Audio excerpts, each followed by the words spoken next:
the one, the only, Mav. What is going on, brother? How the hell have you been, man? Oh, but man, pretty good, Pong Soul. It's been a fun holiday so far, and we got New Year's coming right around the corner, so we're gonna have some Yeah. fun there too. But yeah, just been chilling, playing games, hanging out. A little bit of work stuff going on here and there, but it's kind of our slow season right now. So but yeah, it's been fun, man. I played the finals last night with Steel, and Oh, did you? yeah, You did get some. You did get some of that in. Yeah, I didn't get off yeah. work late when you hit me up, and I was like, shit, I'll be crashing out early. Finals plays pretty well. Played a little bit of that last weekend.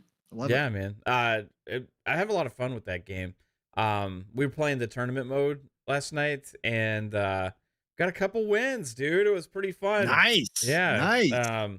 Felt real good. I also been playing a lot of Fortnite right now. I kind of do that every holiday season. I don't know why, but it's kind of like that comfort food thing. You just kind of chill, relax, and hang out and play a lot of duos with my wife. So that's been a lot of fun.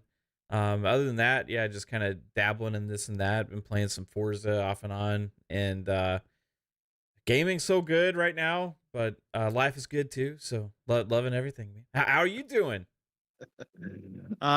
Shit, man. Strange. I'm doing strange. Yeah. Let's use that adjective. When it comes to gaming, I'm doing very strange. I'm in one of those modes, and I don't Oh, one I of don't know those. why. Okay, I know what Yeah, you're about to get into. I don't know why when I have so many new things I could be playing. But I am just not doing that. I'm all over the place. I did splurge a little bit for Christmas on myself, and I've been anybody who's listened to me here or anywhere else, you guys probably have heard me hint many, many, many, many times that I am a Musu lover. I love Musu fighters. Again, when I say that, most people would recognize if I said Dynasty Warriors. Okay, so that's a Musu fighter. I love Musu fighters. I haven't bought a new one in a very, very long time. And they rarely go on sale, especially like the Warriors Orochi, Samurai Warriors, Dynasty Warriors. They rarely go on sale. When they do, they are just like 50% off. And that's what's happening right now. But I was literally sitting here the other day and I was like, God dang it, I really want to play on Musu. I downloaded Warriors Orochi 3, which I already own because it was given away in gold like years ago. Yeah. The Ultimate Edition, but it's 30 freaking frames, even on the Series X. And that's not the norm for those games. Most of those games used to try to have uncapped modes. So some of the even older ones will play at 60 frames on the Series X, but this one plays at 30. And Warriors Orochi happens to be my favorite of the Musu fighters. It's like So explain a Musu fight. Is that like a Dynasty Warriors or yes, like that's what I said. Yeah, okay, Dynasty right? Warriors. I Yes, got yeah. it. One against mobs and mobs of Yeah, people with a like storyline in the background, usually set in Chinese mythology. A lot of it's mhm. Chinese, Japanese mythology. Like Yeah, that kind of 99 thing. Nights. Correct. 99 Okay, Nights was a got it. Musu fight. Correct. Yeah. So I was going through the sale, the winter sale, and sure enough, Koei Tecmo's got a lot of their games on sale, and they're all 50% off. So you're still spending 40 some dollars for the deluxe editions, right? And I went back and forth and I was looking everything up and I was like, okay, it's got to be 60 frames, got to confirm. So I did all the internet sleuthing I could, but I finally did pick up Warriors Orochi 4, the Ultimate Deluxe Edition, for like $42, which again, for most people be like, God damn, that game's like 3 years old. What are you doing spending that? Yes, I understand that, but that's kind of what you get with these games. So I picked up Warriors Orochi 4 Ultimate Edition. It was released in 2020 on Xbox One, but it does run at a crispy 60 frames, and I think it's at 1440. It might even be 4K on the Series X. So you are getting the best of the best. And as I started reading up on Warriors Orochi 4, they introduce the Greek gods into this mix mash because Warriors Orochi, for anybody who doesn't know, there's Dynasty Warriors, there's Samurai Warriors, then there's Warriors Orochi. Warriors Orochi is a mix mash of those two games. They bring in characters. It's like the ultimate fighting game. They bring in characters from all their other games into Warriors Orochi. But not only did they do that in this one, so you've got like, I don't know, like 100 characters to choose from after you open them up to build your team out. But then they also introduced the Greek gods, and all of a sudden Zeus is creating a new world and pulling in these warriors, and that's the story. Freaking awesome, because I love Greek mythology. So I'm like, yep, this was a good buy. So I've been rocking Warriors Orochi 4 Ultimate from 2020. And what else? Oh, Kingdoms and Castles. I mentioned this, I think, last week at some point. I played it more and more now. I am still on my first world that I created, my first kind of level that I did. I'm approaching almost 3,000 population, which is crazy. And I am having an absolute blast. If you all want a chill city builder that isn't overly complex at all, that is easy to grasp, the developers did a fantastic job moving it to controller, because this was a PC game first. It has been on PC for a while now, but they did an awesome job with the UI. Sure, there's always an adjustment period with any of these types of games. Me and Mav both tell you guys that there's always an adjustment period, but faster than most games, I caught on quick with the UI, with the controller aspect. But if you want something chill, that's not complex, city builder, go drop $15 on these devs. That's all it is. It's $14.99. It is worth it if you're looking for that type of game. Not groundbreaking graphics. In fact, the people are kind of like Lego people. It's a blocky type game, but it's still beautiful in its own right. And it is just a fantastic palate cleanser to sit down and you say, okay, I'm going to play for, an hour. Next thing you know, you're 3 hours deep into this thing, building out your city. And once you understand what's necessary to keep your population happy and how you kind of got to design your city, man, oh man, am I having a blast. You get attacked by dragons, you get attacked by Vikings, you get attacked by all sorts of things. But again, not overly complex. It's got little tower defense to it because, of course, you got to build your walls. You got to put up your archer spots. You got to put up, your catapult spots. You can do all that. You can even develop your own army, Mav. And that's what I'm going to plan on trying out next, because I've watched some videos and I've seen some gameplay on this. And you can you can go against another city and have massive RTS like battles with all like hundreds of dudes. These little guys, these little blocky dudes with archers and knights and all that kind of stuff.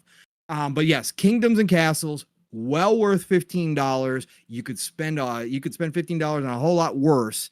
So if you're looking for that type of game, that's another one. And then finally, due to the delivery service, which is always fun this time of year anyways, but My Saints Row showed up finally. I told you guys that I had bought it. No, Mav, you won't believe it. First of all, I don't know if I told everybody, but when I first bought it, the person I bought it from waited nearly 48 hours and then canceled on me. Thank God there was another one available it was like $2 more. So, okay, fine. $2 more, whatever. I'll grab it. It was like $24, something like that, $23. I was like, screw it. That's fine. And this is the Ultimate Edition. So this has got everything. Steel case. It's actually freaking ridiculous how much money they spent on this thing. For this, I can't for that game. It's like crazy. Anyways, so I ordered it again. Dude gets it out last week, right? Prior to Christmas, prior to all that, got it out within like 12 hours, got it shipped. I was supposed to have it last Saturday. Perfect. During my vacation time, whatever else, great. I'll have it. Saturday comes along. It was shipped and delivered, and all of a sudden I get a notification. Mav, I swear to Christ they make this stuff up. I swear on everything that's holy that they make this stuff up because they don't think anybody's ever going to check.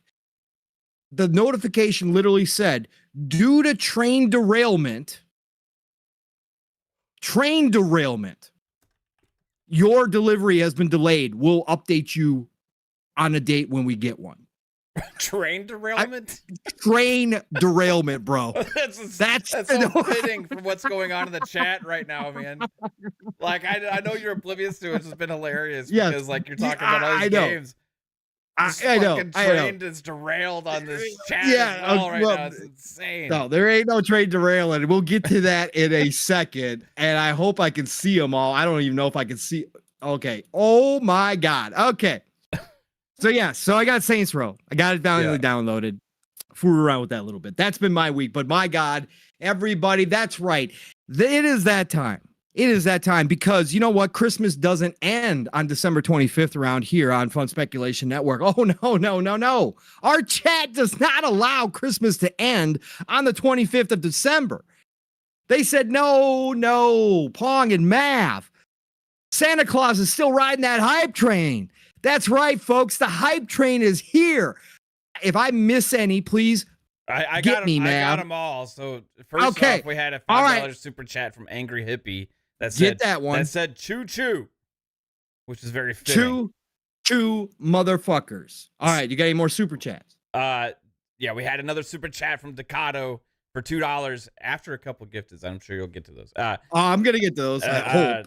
The conductor was late, but the train must roll. That's right. That's right, everybody. Santa Claus was taking over for me, obviously, because you guys saw him and said, yo, we got to book a ticket to that hype train right there, everybody. We got to lay some bombs around here because it's awfully too quiet. That's what's happening. And yes, I am starting to lose the hype train numbers here, Matt. So you are going to have to help me out. Go ahead and I will pick up. You give me the number, you give me the name, and we'll go. Bold Alpha Wolfpack started his train with 10 Fun Speculation memberships. Oh, God, I wish I had the hair and glasses. Bold Alpha Wolfpack, an amazing member of this chat, amazing member of many, many chats. But guess what? He shows up. He shows up to the PM and the PM. He shows up on Thursday. And Mav, did you say that was a 10 to start us off? That's a 10 bomb. That was a 10 bomb out the gate. Bold Alpha said, I ain't laying up with a little 5. No. I'm going to come off the sidelines and dunk this motherfucker. That's what I'm going to do. I'm going to dunk it right away with a 10 bomb in here. Who's next, Mav? Who came after him? Who?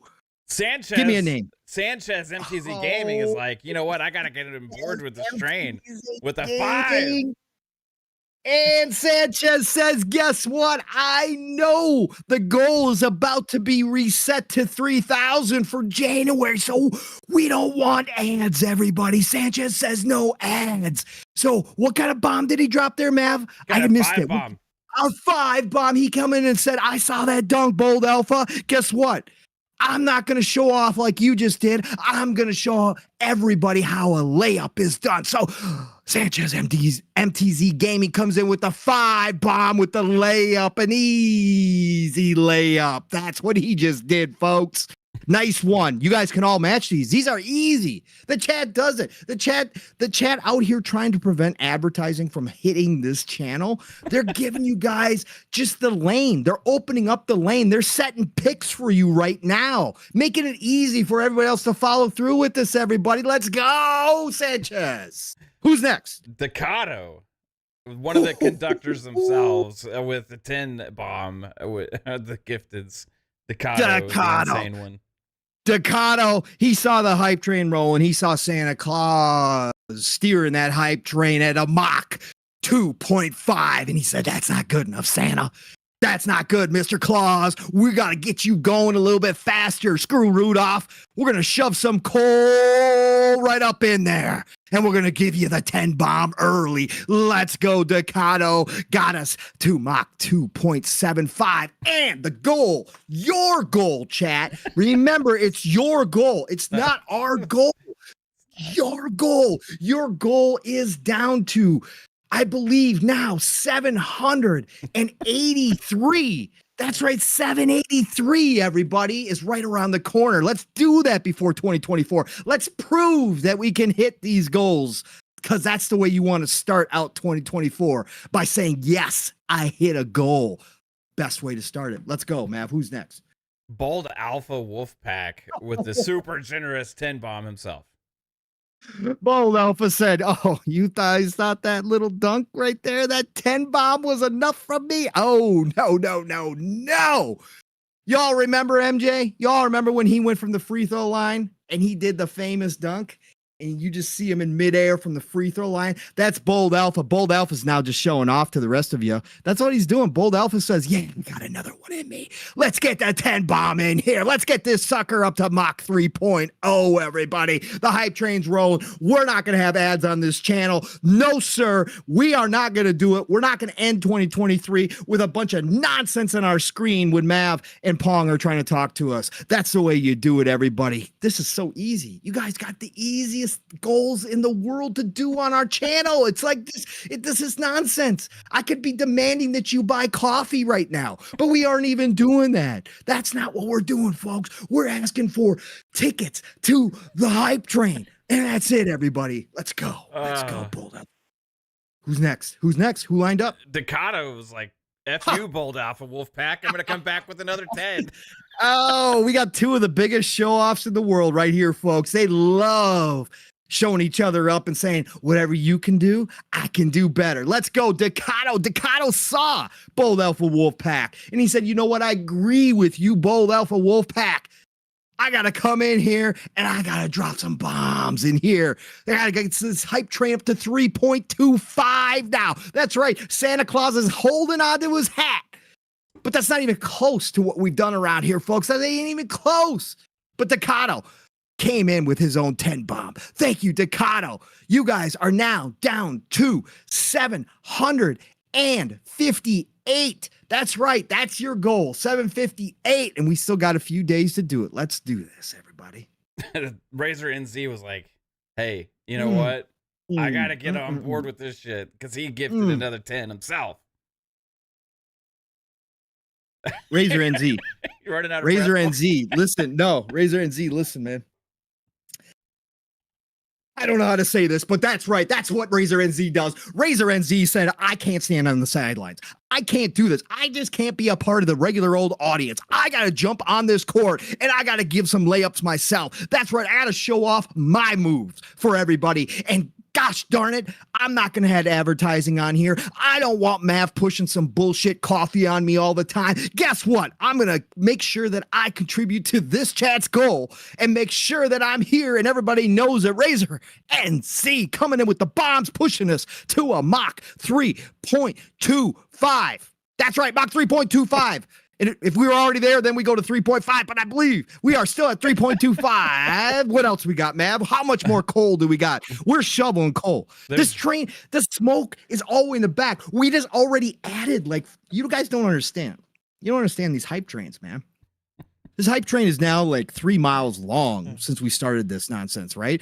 Because we keep adding cars. Because the membership, it's getting to the point now that chats in other shows are getting gifted members from this show, and they're not even watching this show. That's what's happening. That's how many people you guys are lining up. That's how many dunks, layups, bombs, flyovers that you guys are doing right now just to hit this freaking goal. Freaking amazing, y'all. Thank you for joining us tonight. And don't forget, if you're out there and you're just lurking and you're listening to this and you're going, oh my God, I can't buy any tickets to the hype train. Don't worry about it. We don't discriminate here. We love you. You just being here is absolutely amazing. Don't think anything different. Just hit that like button. And if you really feel like it, you can do your own little layup by going ahead and sharing this out at any point. That's right. All of it helps here. All of it keeps us ad free on the Fun Speculation Network, folks. Oh shit, man. I'm like thinking I'm losing my place now. Holy crap. I think we stopped with, was that Bold? That was Bold Alpha, right? No, that was Razor. That was Razor. Oh, Bold Alpha Wolfpack hit us with another 10. They must have been getting coal for Christmas because there's just so much coal they're shoveling into that train.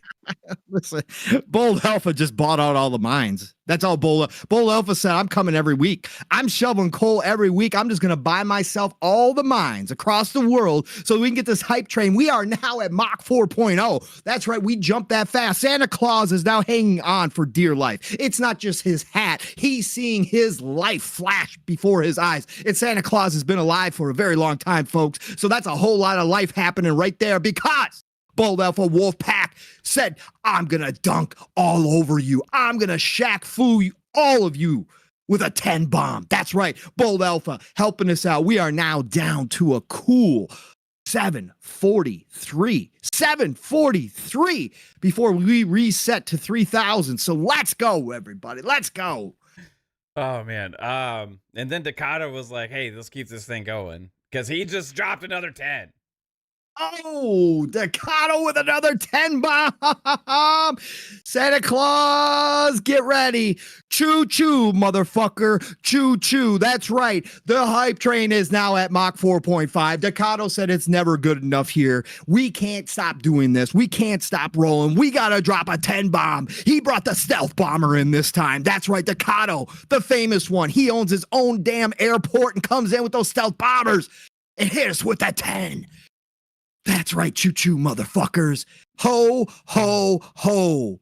Because Christmas time doesn't stop here at Fun Speculation. Let's go. Why it's so serious as Pong's running out of bars.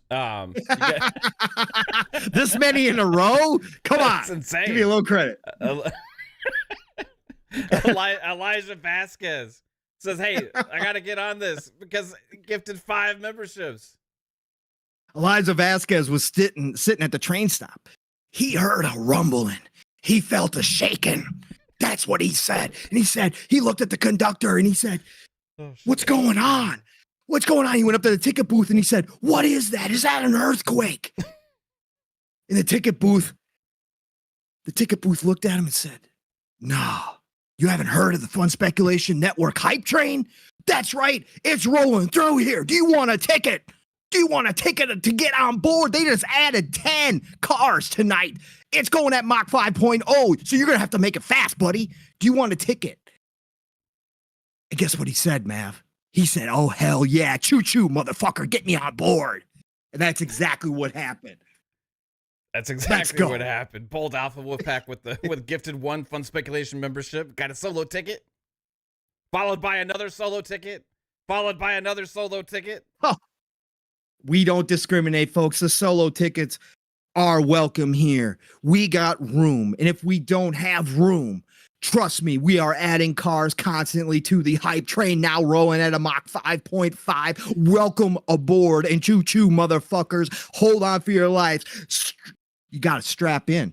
We got the 4-point seatbelt system in this train because if you don't get locked down, you're going to get thrown out. Not by us, because we love to have you here, but you are going to get thrown out just from the pure speed of this hype train as we roll into the gaming industry news. That's right, folks. And guess what? You guys have crushed your goal down to only 731 at this point. 731. You guys are absolutely incredible helping this channel stay ad-free because we all hate ads, everybody. We do. We don't ever want to do it to y'all. We don't. But your layups, your dunks, your bombs, your coal, getting shoved into the hype train, getting this mock up to 5.5 helps every single day keep this channel ad-free. And we're not selling beans yet either. So let's go. No beans. No beans we're selling here, everybody. We might come out with some choo-choo shirts, though. That's for sure. SanchezMtz Gaming with the 5 memberships. SanchezMtz Gaming said, Mav and Pong, listen, I already got my ticket. I've been on board for weeks now. I want to move up to first class. What will it take? We didn't even give him a number. You know what he said? I'm offering a 5 bomb. Can you get me up to first class in the front, right up by Santa? Can I be there? Come on up, SanchezMtz Gaming. You just earned yourself a first-class ticket, a 5 bomb, and got this train rolling to 5.75 as we are rolling. We are flying. In fact, we might have to build a spaceship at some point. This train might have to transform into a spaceship to get us where we're going, because we're going to run out of room on this world. And if I think where we're at, Mav, that means that Decado said 5.5. That's all we got. We only got 5.5 on this hype train. Decado was like, I thought you said choo-choo, motherfucker. I thought you said that Santa was driving this damn hype train. 5.5 ain't gonna cut it. Decado said, guess what? My stealth bombers are coming back. My stealth bombers are coming back with a 20 bomb. How about that? How will we get this thing pushed up to 6.5? Decado, you got it. We are pushing this thing up to 6.5. This sucker ain't slowing down anytime soon. Choo-choo, motherfucker. Ad free. 715 is now the goal. And guess what? Then the brother from another 3-bit. He disappears for long periods of time. But you know when he doesn't disappear, Mav? When that hype train, the fun speculation hype train starts rolling through 3-bit territory. He's got to be on board, and he's going to bring some friends with him because 3-bit just bought 5 tickets to this damn train. He's on board. That's right, 3-bit with a 5 bomb, everybody. Dropping us down to 710 for your goal. That's right, your goal is 710. And then Silver Lab Guy, great to see you. Thank you for joining the PM and the PM, the Fun Speculation Network. And he just got so wrapped up in all this, Mav. He saw the layups. He saw the dunks. He saw the hype. He saw the audience going wild and said, I want a ticket to that today. And he bought a single ticket, which we don't discriminate. Thank you. Choo-choo, motherfucker. Choo-choo. Thank you for joining us tonight. We're caught up. We are caught up that hype train.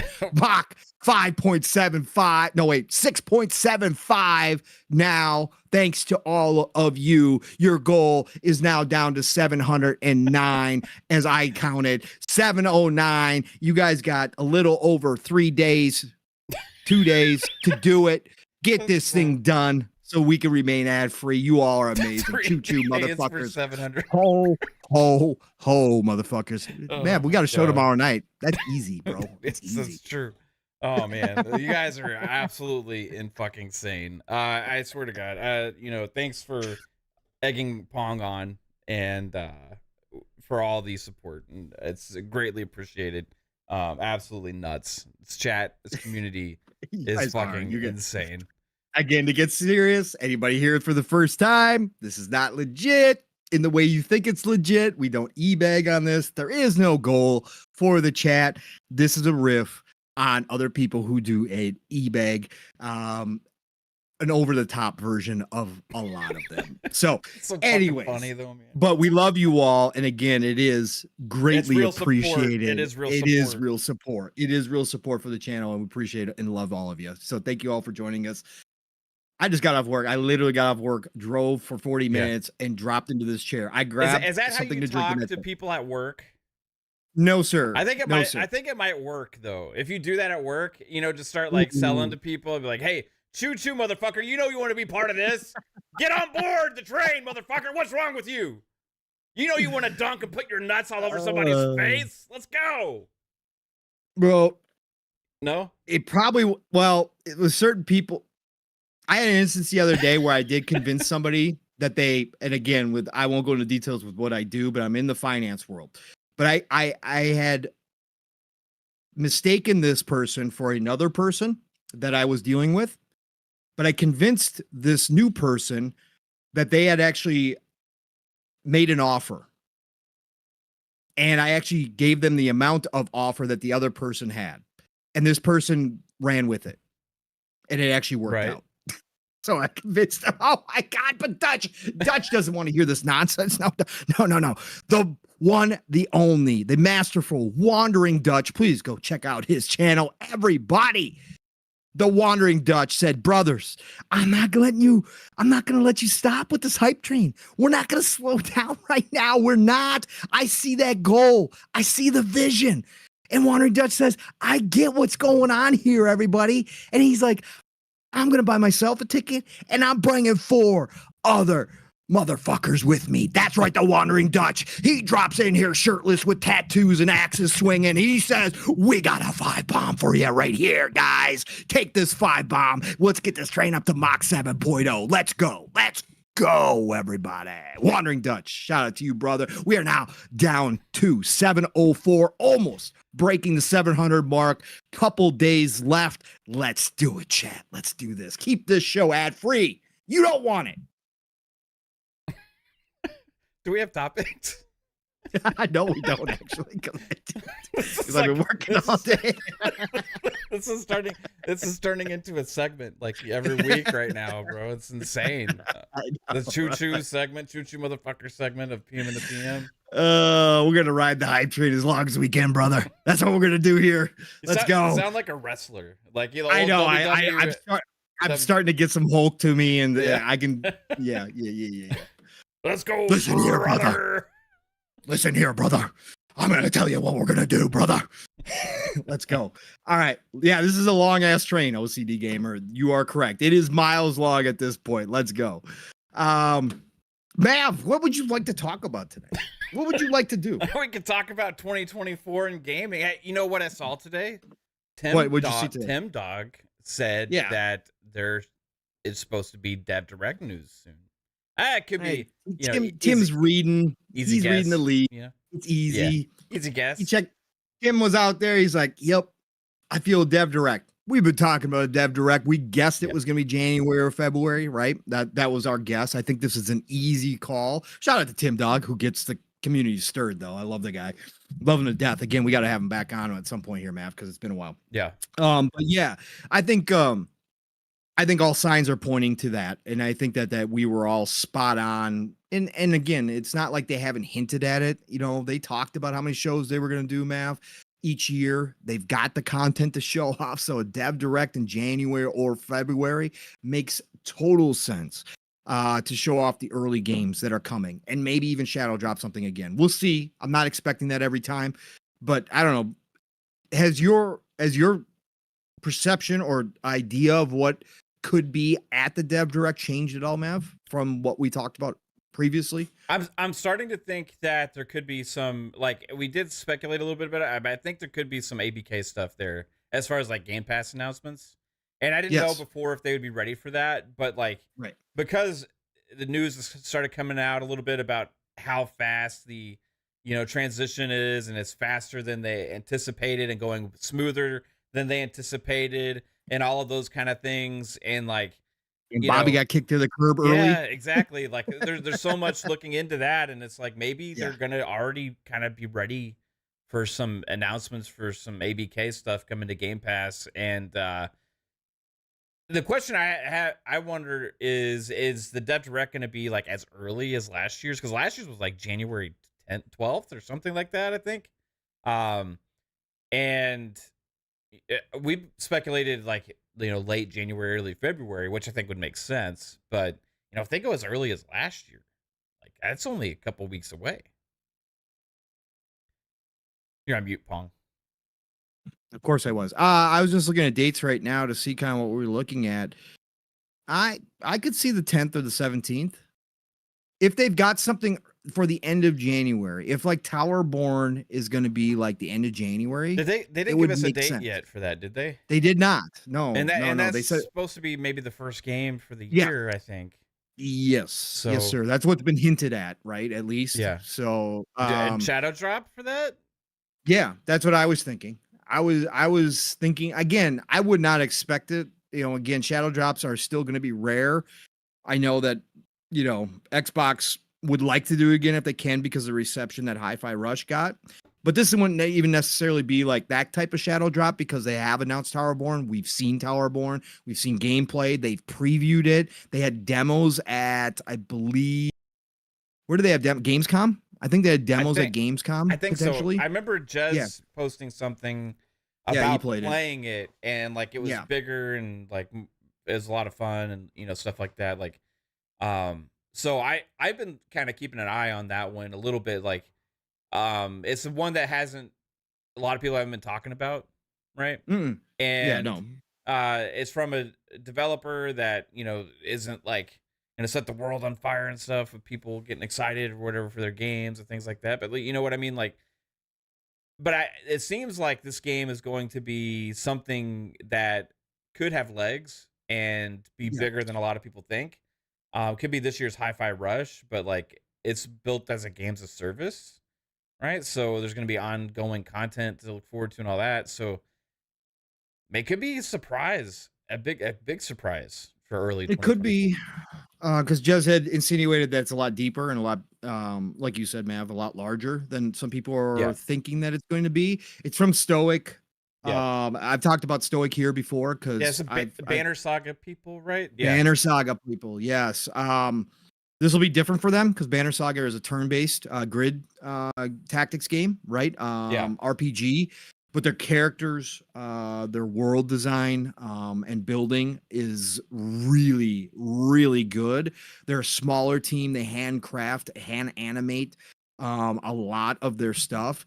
And you could tell in their games, again, if you haven't played Banner Saga and you like tactics type RPGs, especially deeper ones, Banner Saga's got a lot to give you, and they got 3 games out. And I've touched on all of them, I believe, at one time or another. Maybe the first 2, maybe I haven't touched 3 yet. I own them all. But Stoic definitely could pull something cool out of their hat right now, and from what I've seen, it's definitely something that you and I will jump into for sure. Yeah. But this is going to be action based, and if they've got like the crafting, the levels, the skill, trees in there, all that kind of stuff, which it sounds like there's gonna be some of that to it, then yeah, man, this could be something that surprises people. Would be a great way to start the year with a shadow like drop, right? Again, we've seen it, so it's not a pure shadow drop, but we've seen it. But to surprise everybody at a dev direct early in January or mid-January and say, by the way, go play Towerborn now. What a way to start out the year from your first party or second party, I guess, whatever you want to call it.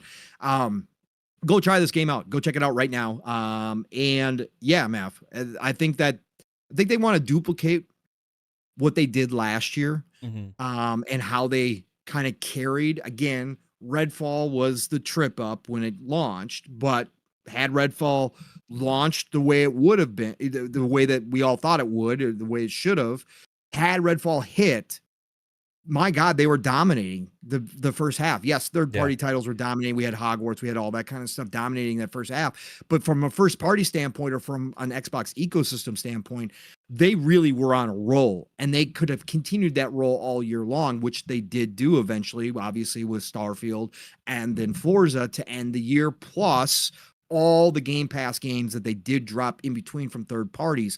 They dominated. And I think next year they want to duplicate that and maybe even add a little bit more spice to it as well. So it would make a lot of sense to start out the year like this. I think it makes, I think it works. And I think that Tim Dog is reading right. And I think we probably will hear something of an early to mid-January dev direct.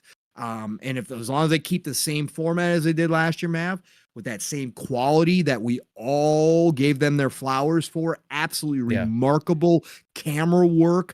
The editing was beautiful. Like the pacing was absolutely perfect in that first dev direct. Like they nailed it their first time out the gate with that new format. As long as they keep that all there, and we've got games to see, which we know they do. They got games to show. So yeah, they're gonna start out 2024 with a bang, man. That's what I'm expecting. Yeah, I think last year when they announced the dev direct, they announced it like that they were going to be doing something, and then they had the official announcement. And when they made the announcement, they actually told us how many games were going to be there, right? Because they wanted to set the expectations, and then they exceeded them by having Hi-Fi Rush there, which was a surprise, and then shadow dropping it also, right? So I think like, is that going to be kind of the standard where they go forward and they kind of set the expectation of what to expect and then try, if they can, to exceed those expectations, right?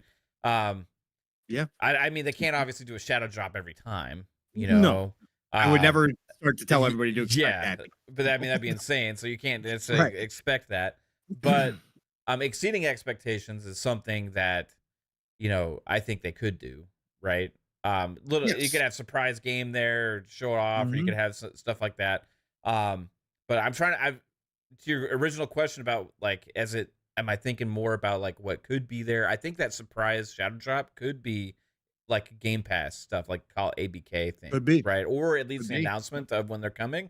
And what I would expect, and I kind of want your thoughts on this, like as far as what to expect at a Dev Direct, would be Mhm. a tower. I mean, I think Towerborn's a given, right? Yep. Or it should be. I mean, maybe who knows, but it should be. Hellblade 2, I think, would be an expectation to be there, um, unless they save it for summer showcase and then do a direct for it then. Because is it the big game this year, or is there another one for the holiday, or is Avowed going to be that game? 'Cause I think they follow up E3 or Summer Game Fest, whatever the fuck you want to call it, again with like a special direct about whatever the big holiday game is, you know. So Yeah, placement's gonna matter for the games this year, and there's been smoke out there on a variety of games, right? I've said since early this year that I thought once that we got, well, I should say since the showcase, since the 2023 showcase, I said Clockwork Revolution is going to launch this year, and I think that that could be the big fall game. right. Now some people might say, well, a big fall game that's got no hype. It's a brand new IP, right? In Exile's never done anything like that. Like, how's that your big?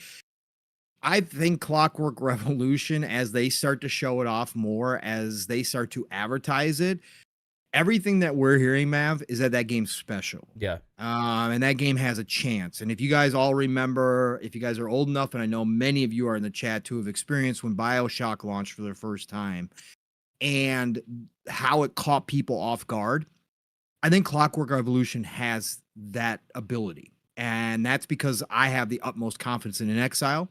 So I think Clockwork Revolution could be your big fall game. We got South of Midnight, Mav. Yeah, a lot of people are speculating that could be sooner than we think too, and actually Yep. drop this year. Should be crazy. I think that could surprise, and that would be a nice surprise. Maybe that's a later game. Maybe that's a November, December game, right? Maybe they get that out at the end of the year. And what we're hearing there too is that potentially could be something that catches people by surprise and makes them step back and go, whoa, did not expect this. There's a lot of smoke out there. And we talked about this a long time ago, Mav, when they started acquiring studios and we were looking at what their roadmaps kind of could be. And now we heard this week too, Mav, I think that they said that they've got 15 years planned out. I think that news came out this week that supposedly internally they've got 15 years of roadmap. Whatever that looks like. Again, if I was Phil, you guys would all know what it looks like because I give it to y'all. But anyways, if they are that far out, that means everything that we've been saying and then some was reality as far as the amount of projects that they have going on and what they're doing internally. So I think we were right, Mav, when we talked about this, though. My original point to this was we said that they have the ability now that as games get ready to launch, they can move stuff around as necessary. And they can fill slots that are open, or if a game does slip, let's say Avowed slips. Okay. Remember, Avowed again has been delayed. I would love to see it this year. Obviously, it's one of my most hyped games. Love Obsidian, love everything they do, want to jump into that world. But let's just say Avowed slips. They have the ability to bring in another game like a South of Midnight to kind of fill in the gaps. That's the flexibility. We've heard Booty talk about it in interviews now, where he said that they kind of can do that, right? He said the big deal for him is trying to figure out how to line it all up. Challenge, right? Right, exactly. The challenge is figuring out how they're going to get all these games out and space them out, right? And so that the roadmap isn't, either early heavy or end heavy, but how to get them all spaced out and how to make sure all the studios are working within the timeframes they need to make sure that they're putting out the best product. But they have that flexibility now because they have so many studios and they have so many projects. And don't forget, you just added ABK. And even if you want to say, well, yeah, but like Call of Duty is not first, that's a multi-plat. That doesn't matter. If Call of Duty is coming to Game Pass this year, that's a huge drop, Mav, at the end of the year. Big time. It's that is a top game every year, right? Even in bad years for Call of Duty, right? Correct. And don't forget, we got the Diablo expansion coming out this year. Like, they have so much they could do. Starfield expansion too. Starfield expansion this year, that's got to come out. They saved the Fallout 4 upgrade. I'm starting to get a sneaky, this is like kind of a little bit off topic here, man, but we heard that the DLC, the London for PC, which was developed by a studio outside of Bethesda, a small indie team developed a whole expansion for Fallout 4 called Fallout London. That's coming to PC, I believe, February or March, right around the showtime, Mav. Is it possible they got that team to get an Xbox version ready?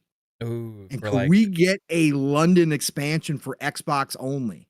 Because it's an indie team. Is that just like Bethesda. So that's like a mod team, right? Or it's like a mod team. It's an indie developer team that got together that started creating a mod for Fallout 4 that actually turned now into an entire world with new missions and it's a new setting. It's London. So they've got this whole expansion. It's a huge expansion map. It's almost a game unto itself at this point. And Bethesda has backed that team. Bethesda helped that team out as well. And a couple of the members actually are now employed by Bethesda that started on that project. So this is a Todd blessed expansion from from an indie team. Yeah, Todd blessed expansion. But they just made a big deal out of it this week, saying that it was dropping finally in PC. Could we get a surprise announcement, man, that it's coming to Xbox too? It would technically be a separate deal. It wouldn't technically be a first-party published game, so therefore the old, we're going to support all the games that are on other platforms doesn't really count for this one.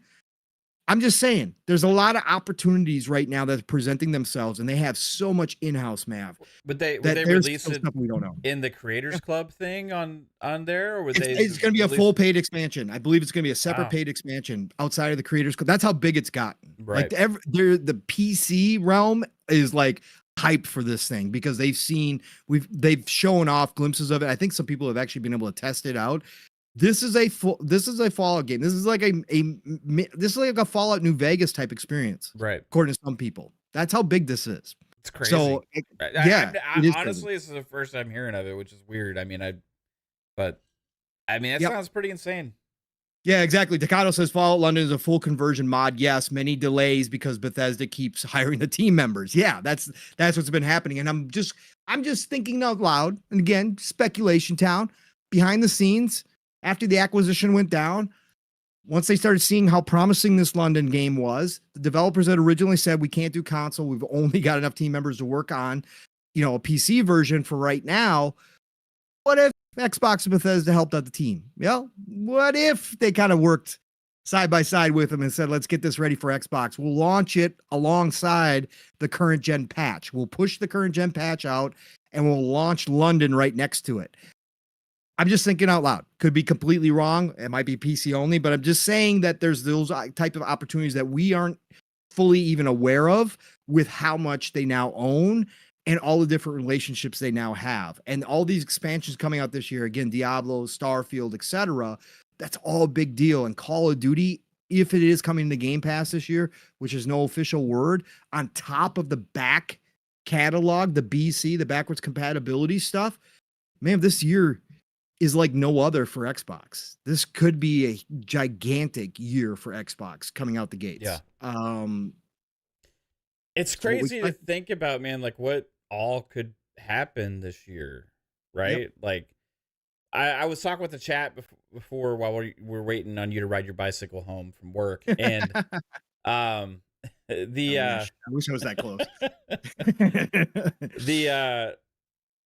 We're kind of talking about like, I have a feeling that they're ready to come out like swinging this year, and yeah, I think they had a great 2023, like one of their best years ever. Hell yeah. But ABK is now done, right? They're still dealing with stupid stuff with the FTC, but they got that done. The transition went smoother than expected. All this kind of stuff, right? Probably gonna be a dev direct here coming soon, and all these games that they announced before, I'm talking about like Everwilds, Contraband, you know, Mhm. Perfect Dark. Yep. You know, there's a lot of these that we haven't seen a lot of in a long time. State of Decay 3. And remember, like last year too, or this year, Daryl Gallagher was talking to Matt Booty and Phil Spencer, and he was like, you know, like we should see the game this year Mhm. sometime, right? So Yeah. that's an expectation I have now, like to see Perfect Dark this year. But I think they're gonna hit the ground running. They got the ABK stuff they're gonna do. You have the ABK games that are gonna obviously come out. You have Blizzard side of it with their Mhm. announcements, which we know that they have a big game to announce officially that they did announce at BlizzCon, which some of us thought they might. Then you have all those, like I said, all those other games that had already been announced back in 2020 and 2021 and stuff like that. And then all the games that we're already kind of expecting to release this year. So I just think like W overall 2024 is going to and be that's pretty knuck and futz for Xbox, dude. I mean, I think like they have so much they can show and announce. And the chat, we're talking about like how many shows are they going to have this year, like to kind of do all this stuff. And like, I think obviously it starts with the Dev Direct sooner, but yeah. maybe they kind of blow that up to be something bigger than it was last time, even to incorporate more things. I don't know. Well, and we gotta think about too, Mav, through the list that you just, kind of threw off at the top of your head, right? And we've done this Yeah. many, many times. There is God knows how many other games that have been rumored that we have nothing to go on, Or the ones or that have been that confirmed we that they're, know. yeah. Right. Like, Or that we know they have to be like id. It has mhm. to be working on something. Now, this week, the rumor came out about The Mandalorian, right? Again, got everybody excited who is fans of The Mandalorian. I'm not one of them. Again, if it comes out, cool, great. It'll do a great job. It'll be a great game. Just not excited for it. I know a lot of you are. So, but we had Mandalorian. But what if they're not doing Mandalorian? Because again, that was a pretty salty rumor. If they're not doing Mandalorian, they've been working on something, Math. And if that's Doom, like the Yeah. leaked The ZeniMax Doom Year Zero or roadmap, whatever. yeah, exactly. If that's what they've been working on, that's got to be getting close to Mav. Then we've got ZeniMax Online Studios. We know they're working on 2 projects. One of them has been in production for about 5 years, Mav. That's Yeah. another huge game, right? And We there's have all. Go ahead. Roundhouse's game too. Yes, Roundhouse's game is out there as well. We know that they've been working on something. Listen, we got the reporting because it had to be reported due to the country's laws, but we know that they started a project where people can fly for about $50 million plus dollars.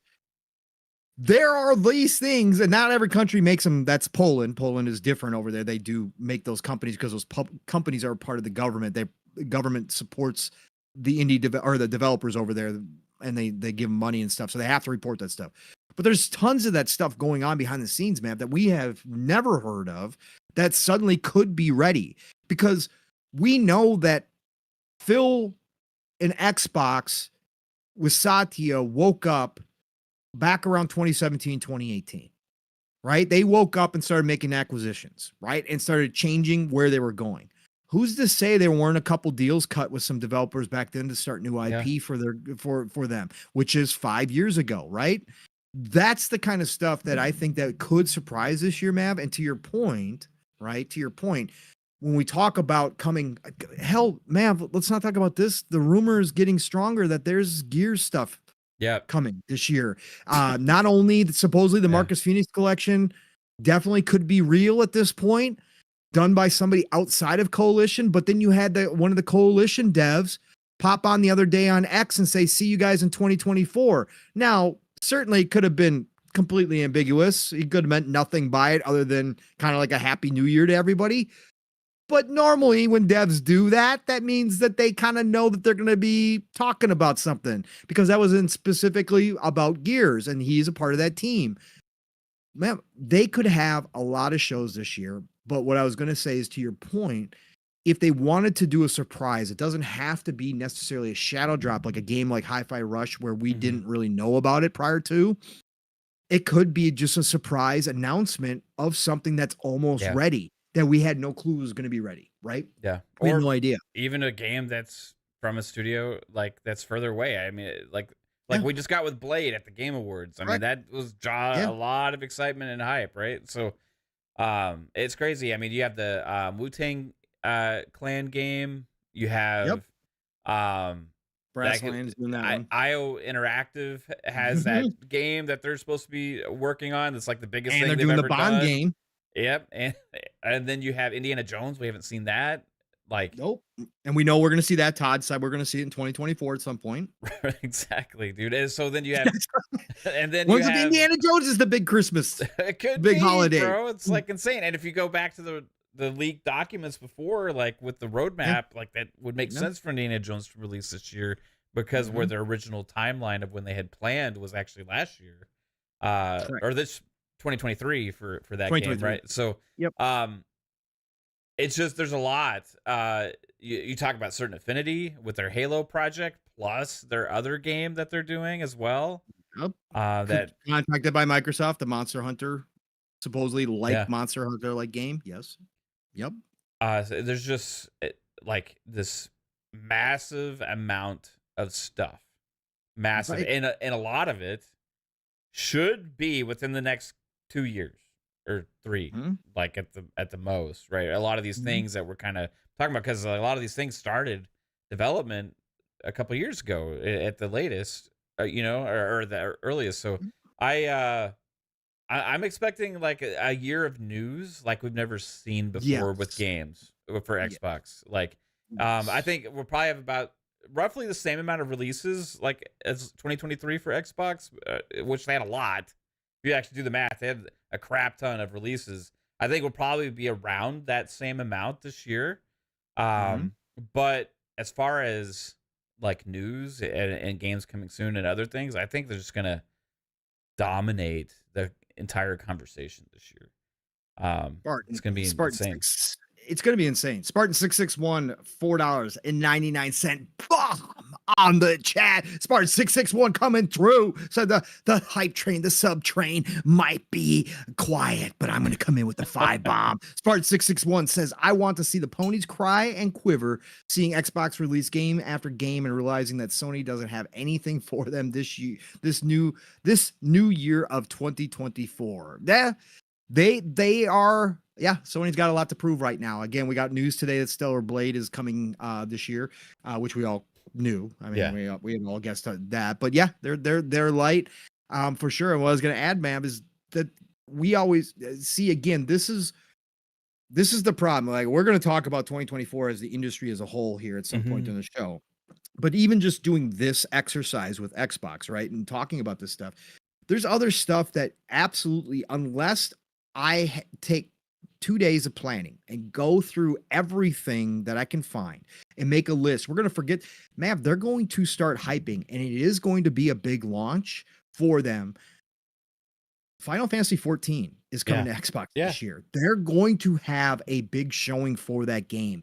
That is a huge promise that Phil made years ago that looked like it might have become vaporware, but this newfound supposed partnership with Square and the new, the new leader of Square that Phil is developing a relationship with, they're going to push this stuff. And once Square has some of their games ready for Xbox this year, that they poured them over, right? That they talked about, that maybe more games are coming, maybe Octopath Traveler 2, something like that shows up this year. That's the stuff that we forget about when we're doing all this, because there's so much. There is so much out there. This year could be ridiculous, Mav. Utterly ridiculous on how big it could be. Yeah. Just from Xbox. Just from But Xbox. I mean, it just, you really think about the size of the company now with everything they have. It's just like mind blowing. And part of it, when I start thinking about it, is Activision side, how they had already talked about wanting to do other projects other than get out of that just only Call of Duty type thing. They'd already talked about that. They even expanded Infinity Ward to start their other project, and they've already been doing some other things and stuff. And then again, numerous times now, like in interviews and all these different things, like Phil Spencer has pretty much been on record as saying like he just wants these studios to make what they want to make, right? Like if they want to be a Call of Duty studio, they can be a Call of Duty studio. If they want to make something else, he wants them to make what they're passionate about, right? And you already have like, we already saw like this other thing, this thing come out from, was it Toys for Bob? I think, like where they're doing like little test demo things for like Unreal Engine or whatever they were doing. I can't remember exactly what it was, but there's already like, it seems like this invigorated like passion that's going to be there from a lot of these devs, that where they can go and do a lot of these other projects. And but I think there may have already been some, Yeah. you know, and if there has been, then those things could also get announced, right? So you have this whole Activision side, the whole Blizzard side, you know. Then you have all the mobile stuff, which, you know, we're not even really talk about too much, but Right. it's just really insane when you think about the size of all of it together, encompassing, like, because any individual publisher, we could have a conversation for about an hour or two talking about the potential releases they have for the next couple of years, right? Xbox Game Except for Studios, PlayStation. yeah, Xbox Game Studios, traditional, right? Then you have like Yes. ZeniMax Bethesda, then you have like ABK, like it really, you could, then you add all three together, it's like, holy fucking shit, you know. It's like, wow, what is there? It's going to be like, how does any other platform holder really get that much content out? I don't think I mean, there's nobody that's going to be able to come close, really. I don't see it. ABK, ZeniMax Bethesda, plus all the other studios. There's so much to look forward to, and it's all going to be Game Pass, dude. It's just nuts. It's nuts. And the best part, it's diverse. That lineup, that content pipeline is diverse. It's got something for everybody in there. Again, Hellblade 2 is going to be a massive launch. And for the people who want the third-person narrative-driven games on Xbox, you're going to get one. And you're going to get one that's probably going to be the best looking that we've ever seen. That is special in of itself, on top of, like you said, Mav, all this other stuff that we are going to get. And it's in all different genres. It's from all different types of creative studios who have different ideas. We didn't even talk about this one too, Mav. We know Double Fine's working on 3 projects. Yeah. I mean, Double Fine, Tim Schafer, man, you can like they do no wrong. I mean, that's right. A lot of their games aren't going to be for everybody or whatever, No, you know. no, But no. man, that variety, dude, is so important. Yeah. I'm super pumped for 2024 for Xbox. I can't wait to see what happens this year. I think they're going to hit the ground running with excitement. Like they had just closed ABK, like late September, early October, something like that, right? Yes. And then, you know, you have all the dealings they had to do right after that, you know. Then they have a holiday season, you know. January, like I think there's just this plan of, let's just hit the fucking ground running and let's do awesome stuff and let's just carry it through all the 2024, and let's really put Xbox and at the forefront of everybody's minds, and it'll be easier than ever before with all they got, you know. It's back to dominating the news cycles again, Matt, because they threw off the anchor finally. That was the ABK acquisition that we talked about time and time again. We all believed, or most of us believed here at least, and a couple other shows, that ABK was holding them back from doing a lot of talking, from dominating that news cycle, because again, they and Sony for the courts were in a race to the bottom. They were both trying to portray themselves as the worst victim, right? That's what was going on. So both of them were quiet. Now, Sony, we know, probably was quiet just because they didn't have anything. But for Xbox side, we knew that if it was normal, if they didn't have the ABK acquisition going, most of us believed that they'd be out there continuing to dominate news cycles, continuing to push the hype train further. And it just didn't make any sense. But suddenly, the minute the ABK deal was announced, you felt the doors open up, Mav, and all that stale air that had been collecting in there because they weren't able to do much during that whole situation you just felt it rush right out, and you felt Yeah. fresh air come back in. And like we talked about, the moment that happened, Mav, it's all in. That was their biggest piece of the puzzle they were missing. Not to say that they aren't going to go get more pieces. We both believe that they are definitely going to get back to acquisition season. In fact, that could be part of the news cycle domination this year, as they make a couple of announcements that they're making more buys. But the facts are that ABK was the biggest piece to the puzzle when they looked at their future roadmap, when they looked at what they wanted to do, when they looked at where the tech was going and the industry was going. ABK was that golden goose. And now it's already started laying golden eggs, and it's all in. They have nothing to hold back on anymore. Everybody knows what they're trying to do. Their plans are out there. We saw it in court documents. We heard it from people's mouths directly during the court, during interviews. We know exactly what they're doing. They have nothing left to hide. They are now in the driver's seat of their own destiny, and they are not going to slow down. They're not going to stop for gas. They're going to drive right through the gas station and pick up as they can. That's what they're going to do. And we saw the marketing already start to ramp up. That's why you are absolutely 100% correct, Matt. Starting this year, or starting already, it's already started. Yeah. But into 2024, it's going to be, their foot is going to be to the floor on the gas, and they're going to be pushing it as hard as they can, because they now have giant goals to hit, internal goals that we know about for Game Pass, for where they want to be in the mobile sector when they start going to battle with Google and Apple.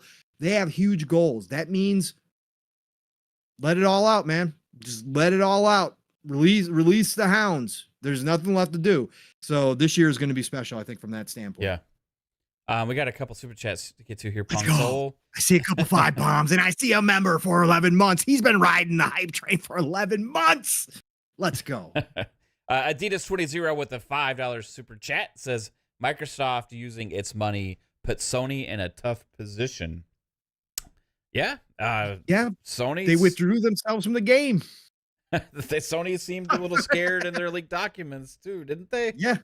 The leapfrog is what they called it. Well, the GM quit, the coach quit. Yeah. So you know what that means. I bow out. I'm sick I'm out. I'm sick of flying, man. I'm gonna have to do a lot more flying now. Holy shit. Yeah, you don't want to play our game anymore? Then I'm not gonna be here. Fuck it. Yeah, we got the sales data from them, like they came out for, like, that was interesting stuff. Like the number one game, Horizon Zero Dawn, was fucking surprising. It was older data, because if you look at the Spider-Man data, it's older data. Some of it was projected data for some of the games, which wasn't accurate. We know that. Yeah. So it's hit and miss, but certainly looking at the top 100 games of PlayStation and what they say they sold is an eye-opener, Mav, when you start thinking about budgets, because we've been hearing a lot about the budgets of AAA games and about what you got to sell and what it costs. Some of those are head scratchers, Mav.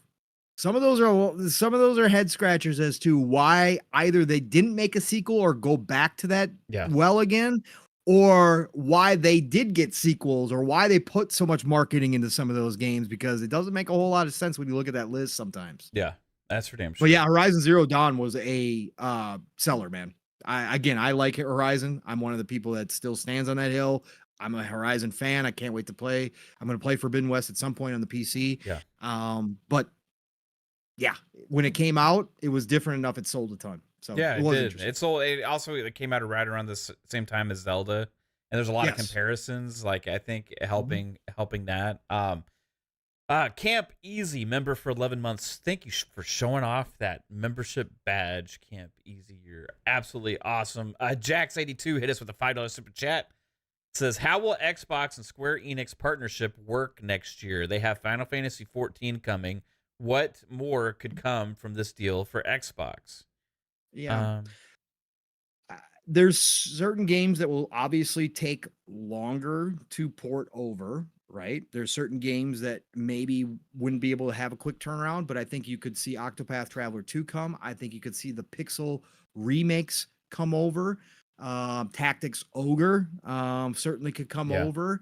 I think that there are certain Square Enix games that they would be able to turn around and get out quickly. And I think that we may see that happen again. Final Fantasy 14. I know not a lot of people in the chat are probably MMO fans or care, but Final Fantasy 14 is a big get into itself. Yeah. And the fact that that's coming this year, that's going to be huge to see that on the platform. But I definitely think so. Mav, do you think it means that we hear about Final Fantasy 7, like that they start working on that right away, and we hear that it's going to come to Xbox? Because I mean, again, certainly Sony could have signed a new deal, but according to most people, that didn't happen, that they just let it expire and Square just never put on Xbox because they didn't want to. But now maybe Yeah. we start hearing rumblings. I don't know. Well, I mean, there's been a lot of changes. So first off, you had the new person in charge at Square, right? Then you Mhm. had the relationship building going with Xbox. Then you have Xbox bringing in the new person in Japan as well. Then you also have them showing up on the stage doing the Final Fantasy 14 stuff. Then you have a brand new Mana game announced, but it's also coming to Xbox as well. Correct. You know, Yep. so and then you add on top of that the shortcomings of the sales that Square Enix believes they had with Final Fantasy 16. I think the writing's on the wall that some of those kind of deals are going to stop happening. They're going to start putting their games everywhere, and that's as they should if they want to be successful with some of these IPs. Like we've talked about it numerous times in the past, Pong. Like, yeah, that they've taken the quick, easy money a lot of times. Like I call it like insurance money almost. Like, hey, you know, we're going to take this money, you know, this deal, and you know, because it's like a safe bet. You know, we're guaranteed at least this amount. You know, but they're kind of been damaging the brand of a lot of their games by doing those deals where they could be bigger than they are, right? And then they even cater a release like Final Fantasy 16 to be a style almost that seems like it was made for a specific platform, right? So there's certain things that they've been doing that I feel like they've kind of looked at and be like, okay, we need to take a step back. I mean, two of their studios, I believe, the Forspoken studio and also the Final Fantasy 16 studio now have been kind of like dissolved into become just Other nameless and just put on other games and stuff. So like they obviously have been undergoing a lot of changes at Square and to be more successful so we can stop seeing those earnings reports and those calls where they complain about the lack of success on their games after they've been taking exclusivity deals for those games, limiting the audience they can ever reach. So I feel like over time they've maybe hopefully learned their lesson and are going to start doing things a little differently. There's also the thought process that they could be trying to potentially proposition themselves in a position of interest to be acquired, you know, like from create more competition between PlayStation and Xbox for who would potentially want to acquire them. It makes it harder if they say that, well, we don't have an audience on Xbox at all, right? But, you know, now you start getting interest in games on there and stuff like that and had developed that relationship, which they had already thought about doing before things went sideways. And now maybe it's the time that they really focus on, hey, you know what? Like Xbox is doing some different things there. They're really reaching a lot of gamers. It's not just all about consoles anymore. It's about all these other things. And we like the vision of that they have with the multi-tiered ecosystem and all this stuff. And let's get on board with that. And I think that's what we're seeing them go into, and kind of similar to what we saw Sega do, except not quite as strong, right? But you got to start somewhere. So maybe we'll see Final Fantasy come out. What's the new one? Rebirth? Maybe Rebirth will be late next year, potentially. Maybe part 1 will come out too, along with it. I don't know, man. It'd be interesting. I hope they do. They should have already, but yeah. I mean, obviously, I think this is where the short-sightedness of Square Enix comes into play.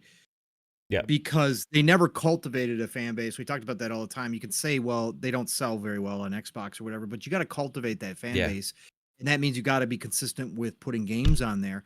And my deal always was maybe Sony was offering them a bigger bag. Plus, they talked many times about how Sony would actually help them develop the games, right? So they were sending developer help. Well, that's piss poor management. And that's why I think you saw the management at the top for Square change, is because that's just poor management. If you need a company like Sony to come help develop your games and you sign exclusivity deals based upon that as well, that's poor management, period, point blank.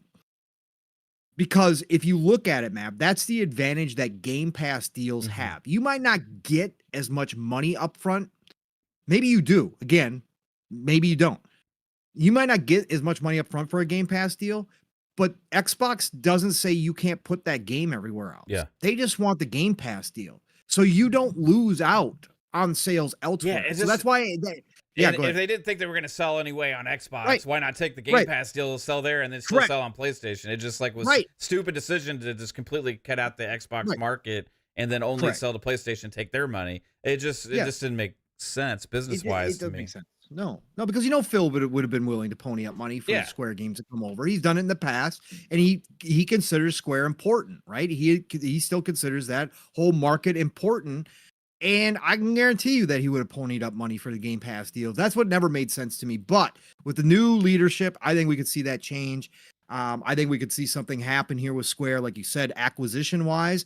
I don't even think it has to be PlayStation or Xbox. I think Bandai Namco, Capcom, Sega, those would be great homes for Square Enix, right? That would be the perfect spot. They need a bigger parent company over the top of them that understands where we're at as an industry. Now, maybe this new leader, I forget his name all the time, I'm sorry, gets it, and maybe he can turn it around without going down that road. But they've done a lot of damage to themselves through the years with these deals. And I think that it's going to take a lot for them to come out. And I don't think that they have necessarily the internal strength to do what Capcom did, and make something when they were, when they were one foot in the grave, Capcom was, and they almost got acquired by Xbox, according to all the smoke. They pulled themselves out of that grave. I don't know if Square's got that internal strength to do so. But I could definitely see them with another company in the East getting, whatever you want to call it, merged or acquired one way or the other with one of those bigger powerhouses and really taking advantage of one of those companies to strengthen their position and kind of get back to what they're good at doing and start releasing games everywhere. Start going everywhere with your games. I just think it would be a good move for them, but we'll see. It's been a lot of interesting stuff last few months with Square. So definitely different direction now. And I think, again, the Mana game getting announced for Xbox at the same time as PlayStation and stuff tells you all you need to know, because that is the typical kind of game that would have always skipped, right? Correct. So we also got a $5 super chat from Spartan661. Ooh, Spartan coming back with the 5 bomb for everybody. Let's go, Spartan. Let's go. These super chats, they might not count officially towards your goal to keep this ad free, but you know what? We don't discriminate. So the train is now at a Mach 7 with these super chats. You guys are keeping the hype going. Let's go, everybody. $5 layups all around. Let's do it. As far as 661 says, because of the marketing rights, COD was developed for PS5 and ported to Xbox. Now it will be the other way around, with Xbox version being ported to PS5. Correct. It will be the lead version. Obviously, that's one of the advantages of it. The good thing is that Activision, there wasn't any severe problems between the two. Like, their problems pretty much generally ran across the board if there was problems. But it will be always an advantage to have you as the lead platform and then everything else developed for. Because don't forget that as soon as the Switch 2 is announced, those games are going to start being developed for Switch 2 as well, right? Yeah. So as soon as we get that announcement this year, which would be a massive announcement this year, it's going to be huge. Then you know that Call of Duty is going to have some more development time, because the Switch 2 is going to take some time. It's not going to be up to par. So, yeah, it's interesting, but it is a good advantage to have for sure on that type of game for sure. Yep. Get the Xbox players get to play the beta first, and I'm just kidding. It'll be the same time at least. According to Phil, there's not gonna be any of that anymore. No more Christmas skins. Yeah, there'll be none of that stuff. There'll be parody, right? As far as quality goes, like, I think it's just depending on what the game turns out to be. Obviously, I think we can expect it to run great on Xbox, like Call of Duty always has, anyway. Right? Where it gets interesting is if they announce the PS5 Pro. Yeah, and what goes on with Call of Duty and that kind of stuff. No advancements for the Pro would be interesting. Mm-hmm. That is a good point, Pong. Like, yeah, do they not give it the extra bells and whistles that they would have if it was developed or not owned by Microsoft? That's a interesting thought. Yep. JMac, member for 14 months, says, shout out, what's going on? Shout out to Pong Soul, Mav 7 p.m. in the PM. Salute. Hey, salute to you, JMac. You're great, JMac. Your video earlier last week was great too. Yeah. Or before Christmas was great. Oh, it was awesome, man. Shout out to the entire chat. We didn't even do a shout out to the chat because the hype train got rolling. We were late. But I love you all. I see you all. Me and Matt both do. We thank you all for being here. Again, that's our normal MO is we will give a shout out to the chat, but obviously, again, late start plus the hype train was rolling early. So, not tonight, but I see you all in there. You guys are all amazing. What's even funnier is that like 95% of the chat is green now. Like it's like insane. Like no matter who jumps in here, they basically have they got a ticket, man. It's crazy. Somebody was in here earlier. It's like, I'm not even subbed to this channel. That's awesome. See, I told you. What did I say? You laughed when I said it. I said people watching other shows are getting notifications that they are now subbed to the Fun Speculation Network on PM to PM, and they're not even watching our show. That's how good this hype train is. That's how big this hype train is. Let's go, everybody. You had to watch at some point, though, so gotcha. Yes. That's true. That is true. Oh, man. All right, man. Great conversation to start out here. Again, didn't know what we were going to talk about. Man, I'm going to take us on. We'll get to 2024. That would be the natural transition. Yeah. But I'm not feeling organic tonight. Okay. Or actually, you know what? I actually am feeling organic because I'm going to take this in a different direction right now. We're going to sidetrack a little bit because there is something that popped in my head, Mav, and I want to hear your thoughts because I don't think you've had a chance to talk about it yet either.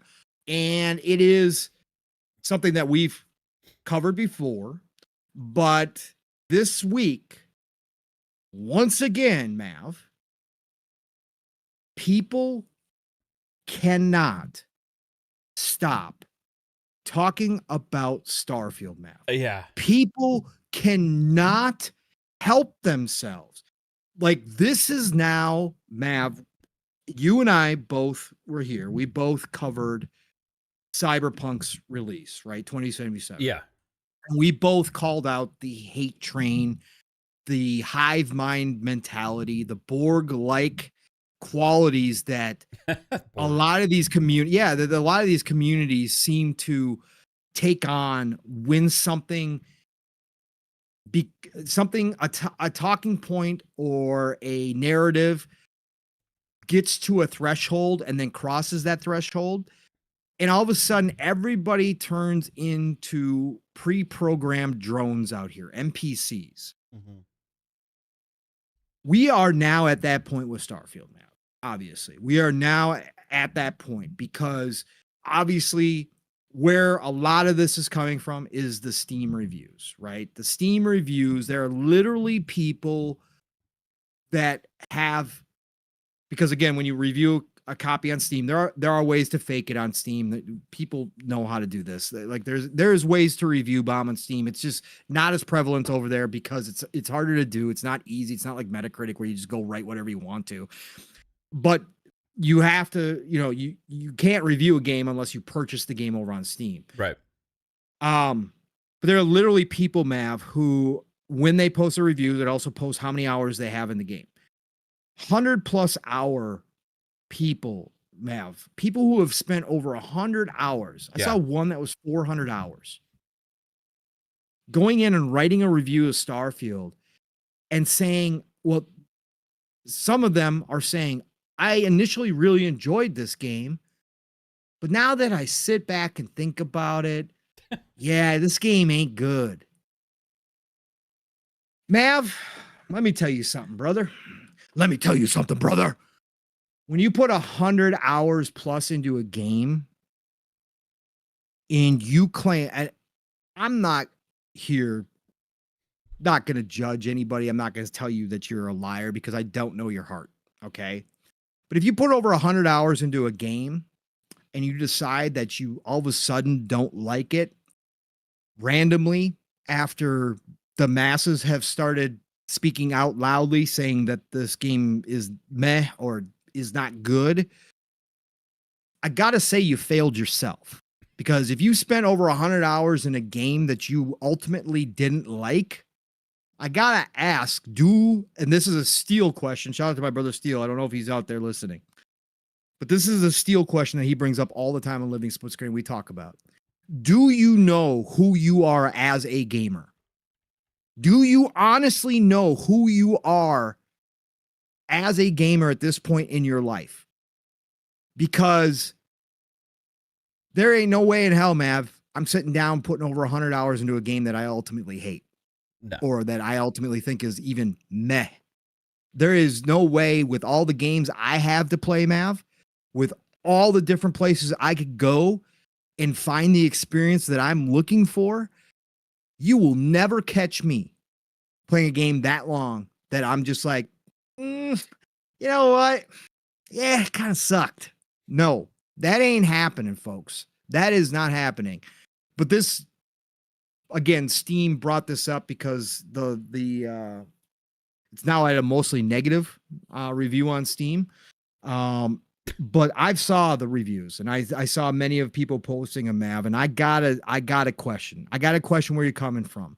And I think we are at that cyberpunk hate train level now. Yeah. I think we are in Borg country. Again, not judging anybody specifically. I'm not going to call it individuals for lying or anything like that. But I do believe that this is the problem that we have nowadays in society in general, but specifically in this community, that this really does, when something like this happens, it catches fire and it just burns out of control. And it doesn't matter what anybody says. People are just going to agree with whatever the most popular opinion they are hearing, even to the point where they may change their own personal opinion. What are you thinking about this discussion again? I personally, I'll just end it here, man, and I'll switch it over to you. But I personally don't care about this. Again, we saw what happened with Cyberpunk. We now know all of a sudden everybody's decided that it's the most fabulous game of all time. And yes, they did a lot of work on it. Don't get me wrong. But the story and what the game presented from an RPG aspect is kind of at its base the same game that I fell in love with, that I counted as a GOAT out the gate without any patches. But so we've seen this happen. Sometimes, or most of the time, any attention is good. Even negative attention can be good. The fact that people still, at this point, Mav, with all this year, with all the fabulous games that have come out this year, for all the nonsense that we heard from so many different circuses about what games were the best this year. Oh my God, can't believe I got to play this game. The fact that Starfield, which launched in September, is still coming up in conversations, is still being written about in articles. Gotta say, Bethesda hit something here, Mav, right? Bethesda hit something. People are still talking about your game. People are still playing your game despite all of this. Lots of people are still playing this game. In fact, it just is getting promoted on the Steam Winter Sale as one of the platinum sellers. So that means a lot of people have bought this game. Average playtime over 40 hours. Average playtime over 40 hours. That's snuck. That's crazy. That's about as long as 2 Sony PlayStation first-party titles. Maybe 3, actually. Not slander. Could be 3, depending on which ones you pick out.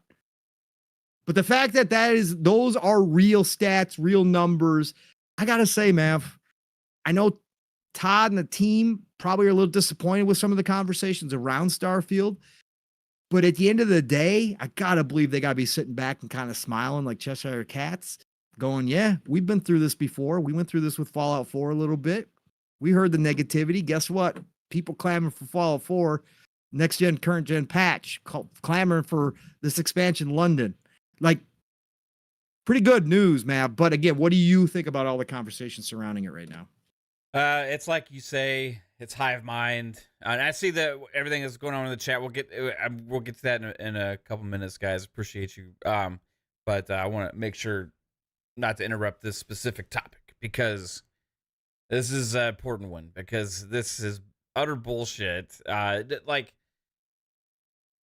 I was on the defense train early with Starfield, right? After playing it, I had my expectations that exceeded them, and I was like, okay, Starfield is everything I wanted it to be, and it was more, right? But you started already hearing some of these like negative conversations starting to come out about certain things that the game didn't have that was never promised or marketed for the game to have. The only times those things got brought up was wrongfully by some people in the community comparing it to other games that it had no right being compared to, which people that were looking forward to Starfield kept calling it out. Like, why would you compare this game to that? It's not like that. This is going to be more like a typical Bethesda game, right? And, well, guess what? The expectations that people developed in their head because of those comparisons and all those things led them to have a false sense of what the game was supposed to be, and then left themselves a little bit wanting in those areas while not paying attention to all the things the game did insanely well. So all it takes is, some people start coming out with some of this negative stuff, right? Then it spreads and like, oh yeah, I don't like it either. Yeah, I don't like it either. I'm playing it for 500 hours. But yeah, this game sucks ass. I've spent a third of my life, the last 3 months, a third of my entire fucking life, the last 3 months playing this game, but it's a 0 out of 10. How the hell does that make any sense? How the hell does that make any sense? Why would anybody spend 400 to 500 hours playing something that they despise?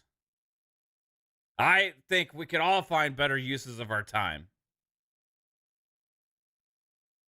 And they go and they use these comparisons, the same talking points that have been spread around the internet by people and certain aspects. Yeah, and criticisms are fair, but some of these criticisms have been like blown out to be like way out of proportion to be like this massive big fucking deal, right? Like, oh my God, the game doesn't have this. So, you know what? Oh, this is like the worst game ever. Oh, and this is all made up shit these people have had in their heads about why they're disappointed in the first place. And just listening to the wrong people be negative about things can obviously influence perception. There's science behind this. It's been out there for a long time. This is why when negative reviews come out or like negative thoughts or like a 4 out of 10 that drops a score, all that stuff just bothers me in a way, not because it affects me, because I know it will affect the game, and I want more games like that, right? And you see this, and you see the hive mind mentality, and it's like, and the hive mind works both ways. Sometimes it propels a shit-ass game to be like this amazing thing, right? And sometimes it makes a great game. Sorry. Sometimes it makes a great game, and it makes it appear like it's shit. Like, despite what people can obviously see and play in front of their faces. But I will tell you, there is no way you're playing 400 to 500 hours of a game, which if you do the math is roughly a third of your fucking life since the game came out,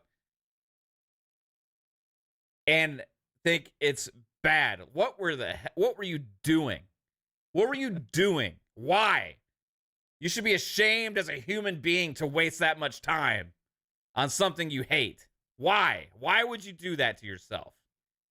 I feel bad for you. You have horrible intelligence. Like you're just a dumb human being to put yourself through that much misery. Spend 400 plus hours on something that you don't like. Why? It's optional. It's an option. You don't have to. It's just there for you to enjoy if you want to. It makes no damn sense. I see some of these people talking about all this stuff with Starfield all the time, and I'll see, like, I'll even check on my thing about time played, right? And they have like twice as much time as I have played in the game, and I'm like, what are you talking about? Like, you have this much complaints about something that you spent more time playing than any other fucking game this year? Like, really? Anyway, fine. You know, criticisms, you know, feedback. Hey, I'd like to have this. Oh, can we add this? Or, you know, this is a little bit, you know, could be better or whatever. But like, to just turn it into this like failure narrative, right, is just absolute asinine. And it's a game that's actually a massive success. But the perception, because this has been created as a perception now, is the game as a failure. So now that spread, hey, just, oh, remember when Starfield bombed? Everybody remember that? No, I don't, because I see what's really fucking going on. The game didn't bomb, but you all think it is because you live in this illusionary fucking world where you got mind fucked from games media and from other people making horrible thoughts and opinions about something that is just absolutely ridiculous. Now you're just like, oh yeah, this was a failure because they said so. No, it wasn't. It's actually a hugely successful game. But it's just crazy. We live in this, and like it's something that we talked about a long time ago, Pong, like with Hive Mind and games media and stuff. And like it has been a thing for a long time in gaming. Yes. And it's with social media, it's only gotten worse and worse and worse because it's cool to love something. It's cool to hate something. And whatever that is at the time is what it's going to be. And I always say, people, think for your fucking selves, right? If it ain't for you, it ain't for you. That's cool, right? But I would honestly say, if you play a game for 400 hours, it's probably for you. Play for 100 hours. It's for 100, you. 100, yeah. There is no way in hell. 40 hours average playtime. I would even argue 40 hours is quite a bit of playtime for a game. You know how many Sony games I haven't fucking finished that are only 15 to 20 hours because I can't bear to get past 3 hours? I'm like, fuck this is boring. I'm going to throw it away. Guess what? I'm not going to suffer my ass through the rest of it because it's boring as shit. I don't want to. I don't want to put myself through that. 40 hours? Red Dead Redemption 2 isn't even fucking 40 hours long. And I felt like that was a super long game. Like, there's so many big games. Like, you can even say that with some of the big ass Assassin's Creed games and stuff like that. There's like 40 hours. Right. So that's a lot of time. It's a big game. That's the average fucking playtime in this game. 13 million failure. People. This game's a 13 million players. 40 average hours. 40 hours. Average, and you know, there's a couple that only played it for like an hour or so. And then, you know, fair to those people, hey, it wasn't for me, whatever, right? Like, hey, cool. Yeah. If you played for over 40 hours, you're probably at least digging it a little bit. Right. Like, I really got to justify my purchase. Like, come on, just refund the shit if you don't like it. People are scared, man. People are scared. People want to be a part of the conversation, right? And on social media. But a lot of people, that's why I said, do you know who you are as a gamer? As Steele and I always talk about. Are you confident enough to stand on your hill? Again, and me at this point in my life, I could give two shits what anybody says. I came on here and admitted that I just bought Warriors Orochi 4 Ultimate freaking Deluxe Edition 3 years after it launched for $42 when I could have bought RoboCop, for God's sakes, on sale, right? A brand new game. People want to be a part of the conversation, but people aren't willing to be confident. And so they still want to talk about it, Mav, but they don't want to be on the side that takes flack. They don't want to be on the side that admits that they enjoyed the game, right? To whatever degree. Again, I'm not here saying everybody has to think it's generational. You know? Right. That's like bad news, right? Again, it's like crazy talk. How could you? What do you mean, how could I? I could say the same thing about 100 different games that you've probably played and said were great. Like, how could you? But it doesn't matter. People don't want to miss out on the conversation, but they don't want to be on the losing side or the side that takes the flack. So they just join in with the chorus. And they prove it to everybody by posting reviews, by saying, oh, yeah, no, I really had a heart-to-heart with myself. And I got to say, after 150 hours, yeah, Starfield wasn't great. It wasn't good. It just wasn't. Shut up, man. Shut up. There's no way you played that long, like Mav just said, and didn't have enjoyment in that freaking game. Again, can the game be criticized? Of course it can. Of course it can. I came out with my criticisms early of it. There's plenty of stuff you can point out that could be better. but that doesn't make the game bad either. There is very few, if any, close to perfect games. Everybody can have criticism about every game, but this mentality of I played for over 100 hours and I hate it. Bullshit. Again, I'm not going to call anybody specific, but in general, I will say that you honestly aren't being honest. You are flat out saying some bullshit. So, I just thought it was interesting, Mav. Again, you and I are on the same point when it comes to, of course, we'd love to see flowers being given to the game because we want more of that game. But I will still say that at the end of the day, I kind of enjoy this. Yeah. Because this is better than nobody talking about your game at all. How many games come and go with not a peep, right? It that shows means the that really importance of nobody it. cared. Yeah. It shows the importance of it. You It shows that remember it's still on people's mind. The data that Yes. came out, wasn't like Starfield like the most talked about game or something like Yes. that this year? Or, Yes. like- Xbox was one of the most searched, and Starfield was, I think, in the top 2 or 3 games, if it wasn't the top one searched game of Yeah, then maybe for Hogwarts the Legacy may have been one. I can't remember. And then like Starfield 2 or 3. It's nuts, dude. Like a game that is such a failure has so much attention, you know. I'm telling you, bro. I can't wait for those articles 5 to 10 years from now, man. When we're talking about it. Yeah, 100%. They'll be completely different. You know, people will be like, man, if only, like, remember Starfield? Remember how great Starfield was? Man, why can't they make games like that anymore? You know, man, Starfield was the last great game that Bethesda's made. that's you'll hear this kind Let's of stuff hope in the not. future. Let's hope not. That's what they'll I say just think though, there's because they'll be bitching about whatever the new one is. You know, of course.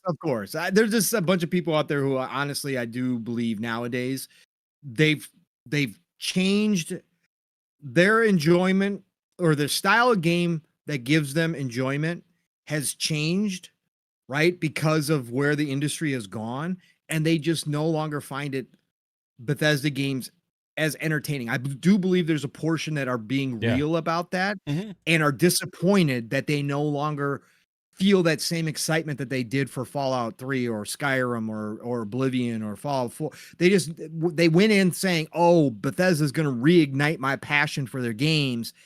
And because they're their style game that they enjoy changed, they just don't get into it anymore like we do, right? And they feel disappointed, and they're kind of outcrying about that and taking it out on Bethesda, because a lot of these people are asking for Bethesda to make a different game. Yeah, they want them to what make they like make. a God of War type game or something. And Right. Like, They want to make those type of games, and it's like, I don't want them to make those type of games. So continue to do what you do, Todd. Just do what you do. And like I sold Steel too in the DMs, I said, maybe Bethesda will sit back. Maybe Bethesda will say, okay, we're going to take this seriously, and we think that we can make some changes. And maybe they'll come out with Elder Scrolls 6 and it'll be different from all their other games. Maybe they will make changes. Maybe I'll be the one on this show, Mav, saying this game didn't hit for me. I'm surprised, but Elder Scrolls 6 didn't hit for me. That can happen. But I'm not going to sit here and write fake ass reviews. I'm not going to sit here and play for 400 hours and come on PM and say, that game's shit, man. I can't believe Todd did this. I'm not going to do that. I'm going to need about 5 hours max, 10 hours maybe, to tell you, no, Todd changed too much. They changed the formula. I don't like it. It's not my style game. It's not what I wanted from them. But I'll move on. I'm not going to sit here and keep coming back to it time and time again. I'm certainly not going to do a show 3 months after it launches and go, God, you know what? I just can't believe Elder Scrolls 6 sucks so bad. I can't believe it, Mav. I want to talk about this, Mav. I'm not going to be doing that. Yeah. Because I'm going to be moved on to something else, and I want to talk about what I like. Anyways, interesting conversations. Let's get to this, because you know what? Jay Rembert came in here and he's like, man, I listen to you guys all the time. I'm in your chats. It's been a little quiet in here. So guess what? I'm going to come in here. I'm going to bring somebody else along for this ride. I'm going to go ahead and drop a single bomb in here, and I'm going to buy somebody a ticket to the hype train that is at Mach 7.25 right now. So I'm going to get somebody else on board. Thank you, Jay Rembert, for dropping that single bomb in here. The goal, your goal, is now down to 707, everybody. 707. I like that number. Let's keep it going down. You only got 2 days left. Let's go, 707. All right. And then the Spartan 661, he said, you know what? My 5-bomb earlier, my 5-bomb super chat that you guys said, you know, you don't discriminate against. Well, guess what? I got another one for you. I found a little extra 5 right here, a little 5-bomb that I'm going to drop in the chat because you're right, Jay Rembert. It has been too quiet in here for too long. So Spartan 661 comes in here with the 499 and says, through the booster pack. Throw those booster packs into Train Engine like Back to the Future 3. We need Mach 10. Let's go. Thanks to you, Spartan 661. We are up to Mach 7.5 with that 5-bomb and Jay Rembert's single bomb. That's right. We are up to Mach 7.5. We are closing in on that 10. Hear Spartan 661 chat. Hear him. He wants it to get to Mach 10. Let's make it happen. That's right. You guys are in control. Let's go. We got Angry Hippie. He didn't even wait to hear the new goal. He didn't even, maybe he read Spartan 661. Maybe they read Spartan 661's super chat and said, you know what? You're right. I want to see Mach 10. I want to see Mach 10 before the end of the show. So I'm going to go ahead. And I heard everybody talking about these layups that was going on early. I'm going to show everybody how it's done again. I'm going to come in here. I'm going to get on that court. I'm going to tear off the warm-ups, and I'm going to go ahead and give everybody a nice little 5 layup. That's right. Angry Hippie shows up with a 5-bomb for the chat, and that drops us down to a cool 702 to keep this show ad-free. That's right, 702. Remember, the goal next month, start getting this in your head, everybody. The goal next month to be ad-free, to not have us selling you coffee bags, right? That's not what we want to do here. It's going to be 3,000 teabagging, but it's going to be 3,000 next month for January to start 2024 right. So keep that in mind, everybody. Start lining up those bombs because we're going to need a lot of them next month, folks. We're going to need a lot of them. All right. Who else? Well, Bold Alpha Wolfpack said, I ain't done. He said, you know what? I've been shoveling a lot of coal into this hype train. We're at Mach 7.5. Actually, we're at Mach 7.75 due to the Angry Hippie. So Bold Alpha Wolfpack said, I've been shoveling a lot of coal, but guess what I found? Guess what I found laying around? I found some stragglers. So guess what? I'm going to buy another person a ticket to the hype train. They got to see Santa Claus. They got to see the gaming news as only Fun Speculation Network can provide. So I'm buying another ticket. And he drops a single bomb in here. Bold Alpha Wolfpack, legendary. Let's go, Bold Alpha. Let's go, everybody. The hype trains are rolling. Thank you all for being here tonight. We appreciate every single one of you. In all seriousness, nothing but love and respect. Never expected the generosity, but always appreciated. Your time with us is generous enough for both me and Mav and for this entire channel, for everybody who's a part of this. Your time alone that you give to us by listening, whether you lurk or whether you participate in the chat, it don't matter. Whether you fire it up in the future and listen to us down the road, it don't matter. It's all the same. That's your gift to us, and we appreciate every single one of you for it. So thank you. Yeah. For real. You guys are amazing. We have more super chats to get to though, Punk. So Adidas 20. What I miss? They kept coming in while you were doing your choo-choo, motherfuckers. I don't choo-choo, motherfuckers. Adidas 20 with a 5 says, in the words of Dirk Griggity, this is a pony-free zone. The pony free zone. This is our actually inclusive show, by the way. This is supposed to be. Don't get twisted. Don't get it twisted. This is our inclusive show, but I hate you, pony motherfuckers. Get out of our chat. No, I'm just kidding. J-Mac with the $5 super chat says the PlayStation media is just doing their job as Xbox fans need to do ours, and stop letting them Jedi mind tricks us into keeping them relevant. Hashtag XWO. Right on. The Xbox World Order. That's a fact, Gerald Mac. There's a lot of that goes on out there, man. They get a lot. They get the engagement and the ego boost that they want because people just can't help themselves and must engage. It's crazy to me, but that's this community. So yeah, I agree. Fight the hive mind. Fight the hive mind. Don't become a Borg, an NPC, a drone. Take that PSVR 2 off your head. You're sucked into the world a little too much. All right. Spartan 661 with the $2. The tube. If I was gifted a PS5, I'd sell it. POS has no games. Damn, they are coming after PlayStation randomly. Where did this aggressiveness come from? What did PlayStation do to you guys? There was a kid that's gone viral for the last 3 years in a row that got a PlayStation and he wanted a PC. Yep. Every year I see that people spreading that one around like it's brand brand new. It's funny. Yep. I know spoiled rotten kids, man. I'm telling I would good. never videotapte my kid doing that and Yeah. then post it. Did you Be see like, the one with the I want to show the basset world. hound shit next to the PS5? Yes. Yeah, That's that was fucking- hitting that was- today. That was freaking hilarious. That's hilarious, dude. That one was great. The way the girl ripped off the wrapping paper and hit the shit too, I know, and then I know realized that she she's just like, it's like, what happened? Is my PS5 actually shitting? What happened here? What's Did you going guys on? wrap shit in this paper? Yeah. Oh, there's shit, and then there's shit. I got 2 pieces of shit here. Whoa. My shit's coming apart. Oh my god. Oh, anyway. Jax82 with $5 super chat says, I played Hellblade, didn't like it, deleted, gave another chance, just beat today. It's because the story drew me in. Not a fan of the puzzles though. Fair criticism. Yeah, fair. A lot of people said that. Yeah, about Hellblade. I Absolutely. kind of I like the principle of the game. Yes. I just kind of get bored with it for some reason. Absolutely. I don't know what. Spartan 661 with another $5 super chat.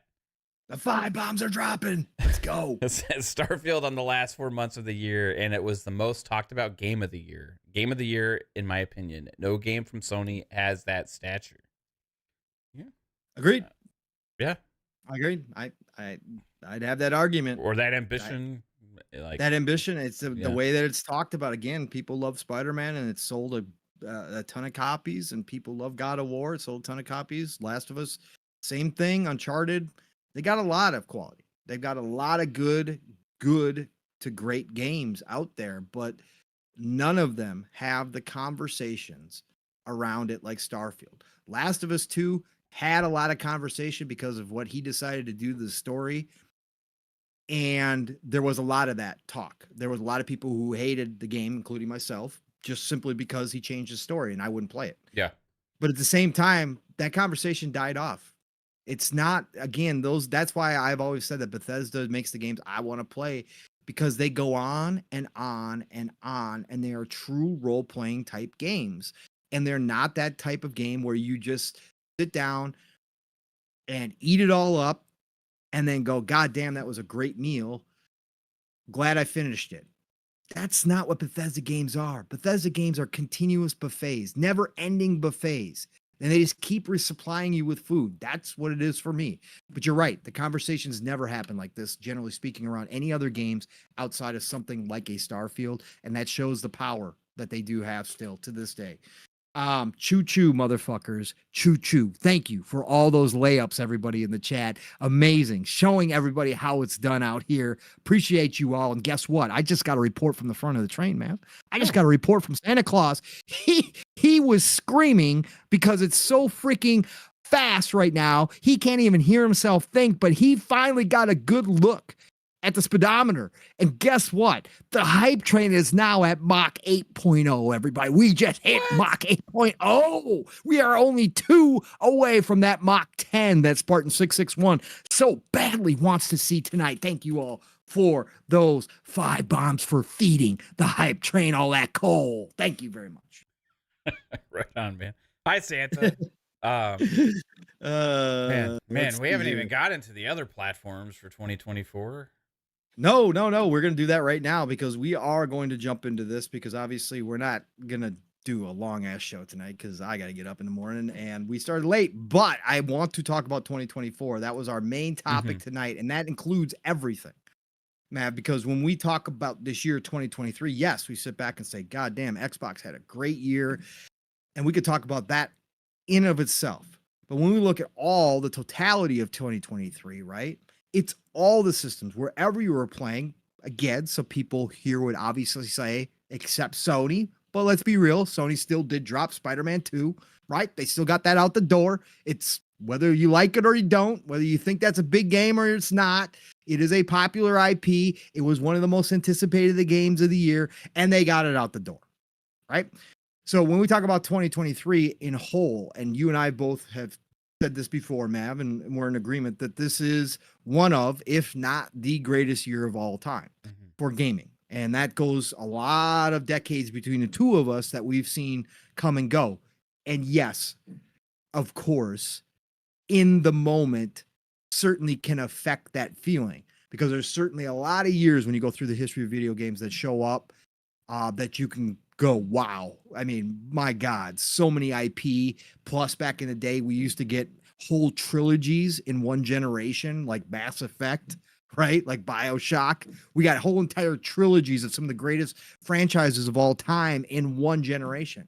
So it's very easy to go back through those years on those generations and go, my God, look at these games. But I think that this year does stand alone. But we look ahead, and we got to start looking ahead because we are only a couple days away from 2024, Matt. And we've mentioned it. We've talked about it a little bit. It's starting, the first half is starting to get a little bit more in focus, right?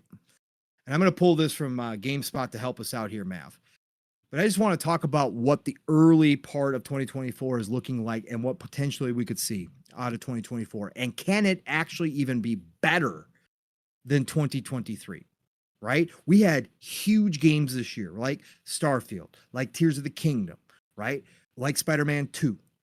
We had surprises like Hogwarts at the beginning of the year. They came out of nowhere. And we've talked about that too, man, that's what makes a great year, a Hall of Fame year in video games, is when you get those surprises that you weren't aware of, that you didn't know were coming, right? We had games like Lies of P show up and show out that nobody had heard of, even at the beginning of the year. It wasn't until the first couple months that we had even heard of Lies of P. Suddenly it shows up and drops and hits, right? It's stuff like that that really make the difference. So, Mav, when we look at this, let's talk about the first half of 2024, what this is looking like. And again, this isn't going to be complete. We know of a lot more games that don't have dates on them that certainly could fill in here. But let's just look at what we do know, at least according to GameSpot. And this article is only from last week, so it's not that old. It should be pretty up to date. All right, I'm not going to name every game, okay? But I'm going to point out some of the big ones. January, right? We got Prince of Persia, The Lost Crown, right? Smaller game, looking really good though, Mav. Some people are starting to whisper this could be a damn good game, right? Yeah. Prince of Persia, not gonna be for everybody, but that's coming out. It's coming out across everything, PlayStation, Xbox, and PC. All right, then we've got, let's see, we got Like a Dragon, Infinite Wealth, Mav. Another Yakuza game, right? Like a Dragon, Infinite Wealth, getting a lot of hype, a lot of people excited for another in the franchise. That is coming everywhere as well. PlayStation, Xbox, and PC on January 24th, right? We get Apollo Justice Ace Attorney Trilogy. And you say, Pong, why the hell are you saying Ace Attorney? Because that franchise does have a name. It is kind of a big deal. And it's coming to Switch, which is one of the biggest consoles out there, most selling consoles ever in the history of consoles. So guess what? It's going to get a lot of talk. So Apollo Justice Ace Attorney Trilogy also coming January 25th. Mav, then we get another one that you and I are both excited about. We had the resurgence of fighting games in 2023, but there were a couple missing them, right? Last year. Yeah. Or this year, I should say, as we go into 2024. And one of them was obviously one of the biggest franchises in fighting game history. And of course, that's Tekken. Tekken 8 is finally upon us. I now played the beta or the demo that they dropped, Mav. I don't know if you had a chance to play the demo. I played the demo. My God, this game feels so incredible. And if what they're saying about the story is true and they fleshed out an entire story, holy shit, this could be the best Tekken ever. Tekken 8 drops on us in January as well. January 26th, man. That's a great first start. And then, like we said, we don't know what's going to happen to the Dev Direct. There could be some sneaky plays in here that come about that we weren't aware of that show up at the end of January as well. January starting out really, really strong. And think about that. I said Tekken 8 is January 26th. We roll into February 1st Mav. Now, this is a game that a lot of people in our chat probably will say, never heard of it, don't care about it, whatever. It's not coming to Xbox. I hear you. But this game is starting to get some steam. This game I'm going to be playing. Steel and I will probably be streaming it. Mav may join us as well because up to 4 players can co-op this. It's a JRPG, action JRPG that is looking drop dead. Okay, this game looks phenomenal, and that's Grand Blue Fantasy Relink coming to PlayStation and PC February 1st.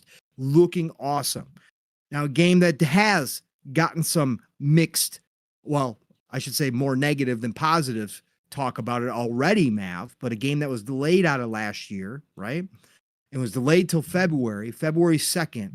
Suicide Squad Kill the Justice League is coming. Can't talk about what I have played because I'm under NDA, but Suicide Squad Kill the Justice League, for better or for worse, is dropping February 2nd. That's 3 big games, depending on your opinions on them, coming out within 1 week of each other to start us off. Then we get on Xbox and, of course, PlayStation and PC, but it's going to be in Game Pass, Mav. We get everybody's favorite, well, not everybody's, but for the JRPG fans out there, Atlas is dropping Persona 3 Reload on us also on February 2nd, Mav. Persona 3 Reloads, Suicide Squad, Grand Blue Fantasy, Tekken 8, all within a week, right? Big stuff.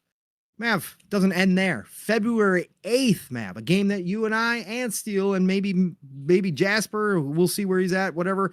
A lot of people are going to be jumping into this game on PC and PlayStation.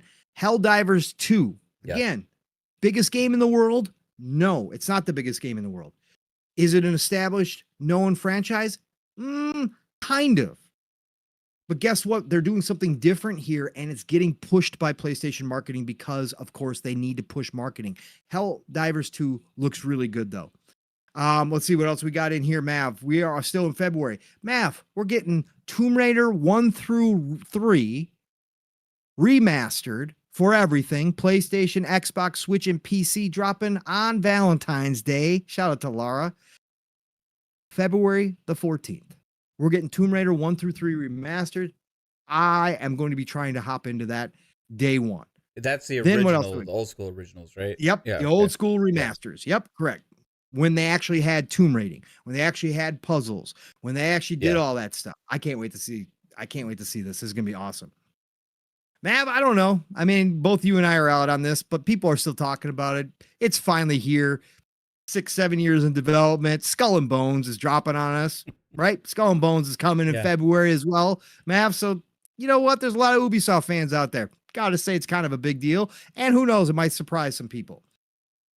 Then we get something like Terminator Dark Fate Defiance on PC, Mav. And again, I know most of our chat doesn't care about PC, but let me tell you something. Whenever there's a Terminator game that's showing up that's a tactic strategy game, I'm going to mention it. So this one is I'm being biased here, but Terminator Dark Fate Defiance PC on February 21st. Destiny 2, The Final Shape. That is no longer in February, is it, Mav? That is now. I think that's later, the one. Right? Yeah, it got pushed back. Yeah, that got pushed back, so we'll keep that one out of there. We get Star Wars Dark Forces remastered, Mav. Star Wars Dark Forces, a beloved game, is being remastered and dropped on us on February 28th. And then, of course, to end February, Mav, is Final Fantasy VII Rebirth. Yep. All right, Mav. January, February. Let's stop there for a second. January, February. How many games? I know that was quite a big list, but how many games I'm not even reading off everything, right? I'm not reading off everything. There's no way. How many games are you possibly interested in just off the top of your head from what I read? Probably about 6, I would guess, around there. Yeah, right around there. Yeah, it's about the same for me too, brother. I mean, Helldivers 2. Yeah. You had the Final Fantasy Rebirth. Yep. Absolutely. Man, that's hard to remember everything. Like a Dragon Infinite Wealth in there. We had Prince of Persia in there. Prince of Persia for sure. Tekken 8 is in there. 100%. Yep, Grand Blue Fantasy Relink. Yeah, I'm interested in that. We can play with you guys. Suicide Squad, I'm assuming you're going to jump into. Yeah, for sure. I'll be day one on that. Yeah. Yep. And even Exactly. Skull and Bones, I'm interested. My curiosity, dude. There's no way I'm not gonna fucking play that. You know, There you go. I'll do the Ubisoft Plus thing again. You know, and dive into that when it comes out. There's a lot. You know, actually, like between Prince of Persia, and that, like, I'm probably just gonna keep my Ubisoft Plus subscription going for a couple months here. I'd done it for Assassin's Creed Mirage, and then I played maybe like 10 hours, 12 hours of that or so, and kind of got stuck, lost in other games and stuff like that. So I had put it on pause, and then I re-upped it for, what was the last one that just came out? Avatar. Yeah, Avatar. And then I just kind of did the same thing and put some hours into it. I think it's really cool, good game. And then kind of got lost into other games and stuff. But yeah, like between Prince of Persia and then that, like, hey, yeah, you know what? Why not? Right? Yeah, hey, I like it. Go ahead. Cheap. Yeah, cheap. I mean, cheap way to play those games, and you know, you get the whole experience. And after those, if I'm not gonna stick with it, I'll just cancel the subscription. So, correct. And early whispers, for anybody who hasn't been paying attention out there, is that Tekken 8. Some people are legitimately people who have played it behind the scenes are stating that game of the year type quality. So if Tekken 8 demo was insane, bro, the demo was so fucking good. It feels so good, and the leap that they made from 7 to 8. If you go back and play 7, yes, 7 looked like trash when it launched. It looks like trash, and it still looks like trash. It plays well, but it looks like shit. Okay, flat out. But now they're adding full story. They're adding so many modes to this game. They've added new mechanics that for the button masher guy that doesn't, I don't compete online, so don't worry, you're not going to face me online. But for the guy who likes to go against the PC and likes to, you know, just button mash my way through, they have added mechanics and accessibility that makes this game freaking amazing for me. I was having such a fun time with the demo, bro. I was. So that's early. So let's head to March here. Now this is where the lists start getting shorter because we don't have as many confirmed dates. And then I'll go into the to be determined and pull some out too. But March shows up. And again, I'm going to mention another one that's PC only here. But if you guys live in the PC world, if you guys play RTSs, specifically if you play space RTSs, sci-fi RTSs, you will know why this is such a big deal. You've probably seen a ton of advertising. If you've been scrolling through X, they've been doing a fantastic job pushing this game. I am day one on this. I'm getting this for the PC. I want to play this so bad. Homeworld 3 is coming out. This is a big franchise on the PC. It is complex RTS, in-space battle strategies where you are in a 3D space. So, in most RTSs, it's flat, right? Move your armies around on the ground. This is you fully control your spaceships and you have the ability to maneuver them up, down, inside space, out, everywhere. It gets really complex, but Homeworld 3 is looking fantastic, and a lot of people are excited for that. Then we get what could be Mav. Now, I don't have my expectations up for this. In fact, this could be a disappointment for a lot of people, but maybe it shows up and surprises. It's an old franchise that hasn't been around for a while that's coming back, and that is Alone in the Dark. Alone in the Dark is getting rebooted on March the 20th, coming into PlayStation, Xbox, and PC. I'm not holding my breath, but certainly could be something. So we will see. Alone in the Dark. Next up, Mav, big game. Early game of the year contender for both you and me, just from what we've seen. And I believe it's going to live up to the hype. And that, of course, is Dragon's Dogma 2. Capcom is bringing it. Yeah. This is an RE engine. Dragon's Dogma 2. Again, I will be surprised if this game is not in the conversation at the end of the year. I know it's early in March. It's March 22nd. I know it's early in the year for that. It tends to be that games don't get looked at the same way by the end of the year. But I think Dragon's Dogma 2 is going to be being played long enough, Mav, next year that it's still going to be in the conversation. Dragon's Dogma 2 is a big one, Mav, for sure. Yeah, big time. And then for PlayStation 5, can't leave it out. I know that the last showing left some people meh on it, but I still think this is going to be a really good game. And I still think a lot of people are going to have a lot of fun with it. And let's be real, PlayStation 5 needs as many games as they can get next year. So got thrown bones. Rise of the Ronin is coming to PlayStation 5 on March 22nd. So we're gonna see the PlayStation community have something to play there. Right after they got done playing Helldivers 2. So Rise of the Ronin could be a cool game next year. I think it still looks cool. I know some people are turned off by it. April, Mav, we got a cool ass old school return. And of course, shout out to C Unit. If he's in the chat, if he's lurking, or if he's listening to this later, shout out to Chris Jones. Huge fan of this style of game. And of course, he's been waiting on this, written many, many articles. But finally, we are getting Eiyuden Chronicle 100 Heroes. Yes, it's coming to Game Pass day and date.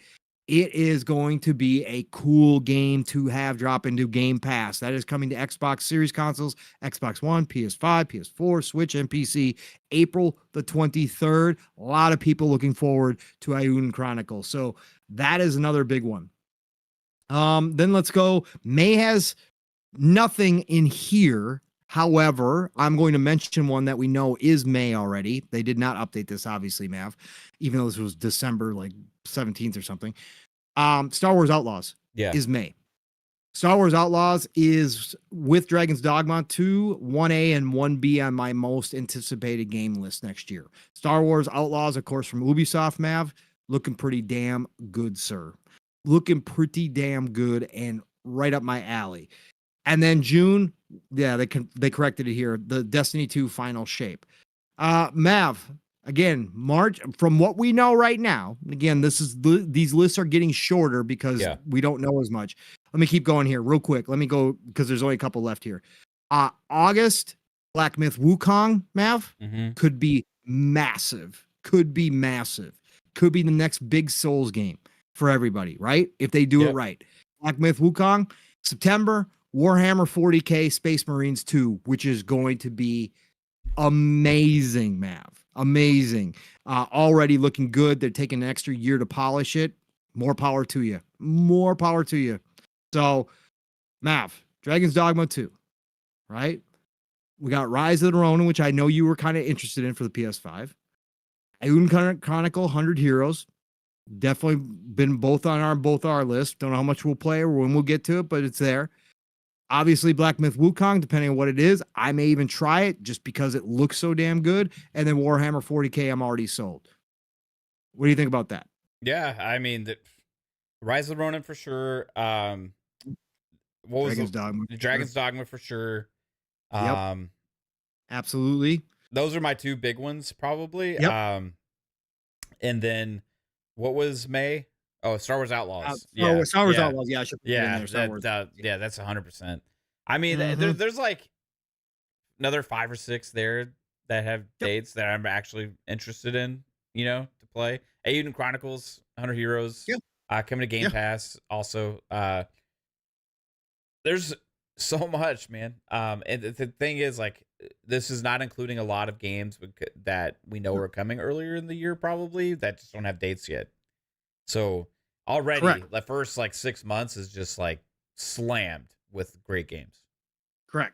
Big Absolutely. games. Spartan 661 with a 5 bomb, trying to push us to 7.25. Oh no, wait. We were at 8. You were at 5. You said 8.25. You said Santa had 8.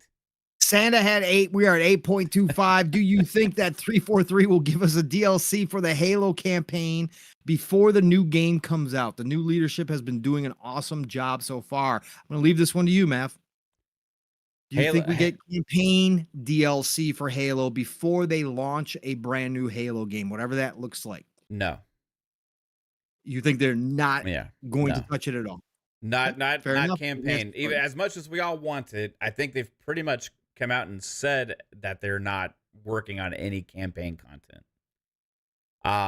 They are working on supporting the multiplayer and getting that content as amazing as it is and that pipeline going, while also looking ahead to what they do next.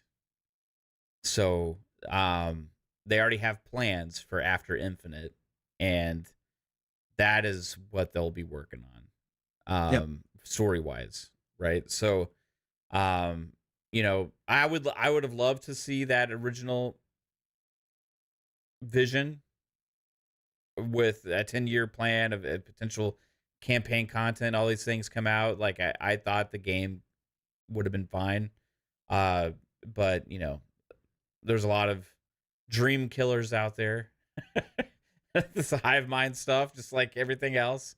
They did have a lot of fair criticism, the lack of content on the multiplayer side for a couple months, but overall changed the narrative. I think for Halo Infinite, would could have been a lot more positive. But it's in a great place now. Halo Infinite's doing well. The game is amazing. They get the multiplayer pipeline just flowing like crazy. I think we're gonna see probably the next big thing will be whatever the certain affinity thing is, Yes. right? But then also like whatever 343 is cooking after Infinite. But like the cool thing about it, like, is it'll probably be earlier than it would have been otherwise, right? So if Halo Infinite was a 10-year thing, right, launched in 2020, we may have not seen the next, or 2021, right, the next Halo thing until 2031 or whatever, right? But now I think we'll probably maybe get that next Halo thing sooner. Yeah, for sure. If they So- can find a team to do it. Yep. 100%. Yeah. If they lock in. Yep. I agree. In my limited opinion on it, I agree. I think they're kind of done with it. All right, let's read some of the games that to be announced. And obviously, if you guys caught the early part of the show, you're already going to heard some of these. And there's probably some that Mav and I mentioned that aren't even on this list yet because they haven't even been talked about for 2024. But you'll get the idea here of what we're kind of saying here real quick. So we got Aura, right? We got Aura, Mav, which is coming to PC. Our Aura History Untold. That, of course, that is a second party deal, whatever you want to say, published by Microsoft. That is coming to PC and eventually will come to consoles as well. That is a Game Pass day and date game as well. So that'll be coming to PC Game Pass.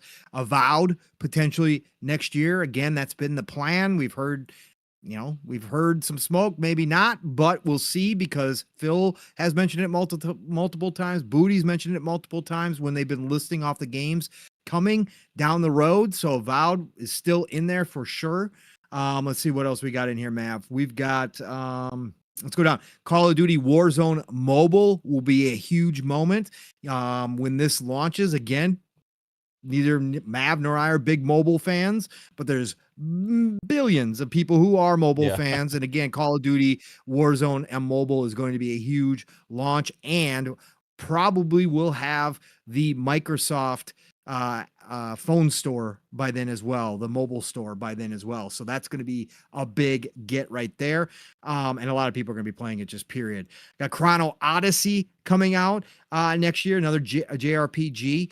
City Skylines 2 will be hitting consoles next year. It's already out on PC. It was in rough shape. They are fixing up the PC version of this, but this is also a big game. Again, if city builders aren't your thing, I get it. It's kind of a niche genre, but Skylines is a huge franchise. City Skylines 2 coming to console and Game Pass day and date when that does drop on the Xbox. Big deal. See what else we got in here, Mav. We've got, want to make sure I'm not missing any of that. We got Death Stranding 2 potentially next year as well. They have Death Stranding for iOS. I didn't even know that was coming to Apple, but it's coming to Apple next year. But Death Stranding 2 will be next year eventually. Let's see, potentially, I should say. Let's see what else we got in here. We've got the EA Sports return to college football at some point next year. I think that's going to have a lot of hype behind it when it drops. That will have a ton of hype behind it. College football coming back, something people have wanted. They delayed it, but they did say it's coming next year. So EA college football coming back next year is going to be a big moment for a lot of people. Let's see what else we got in here, Mav. We've got, and if I miss any, Mav, just call it out. If you Final Fantasy 14, again, we spoke about it earlier in the show. Final Fantasy 14, brand new expansion next year, which is big deal. Still millions and millions of players monthly. Money. It's printed money. It's the thing that saved Square all these years, and it's coming to Xbox, opening up a whole new realm, right? Opening up a whole new potential fan base. Final Fantasy 14. I'm going to be hopping into it. I want to check it out and play it. I've been waiting for that for a long time. So that is coming. Foam Stars. We got to mention Foam Stars. It's on the PlayStation's community's list for games. Hey, listen, they're listing it on the PlayStation. I don't know if you saw that list today, Mav.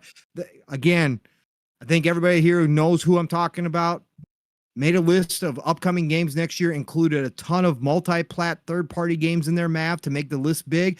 Also included the new earbuds coming next year as a part of that list. I That's didn't see how who this down was. bad they are. I didn't see this. I need to see this.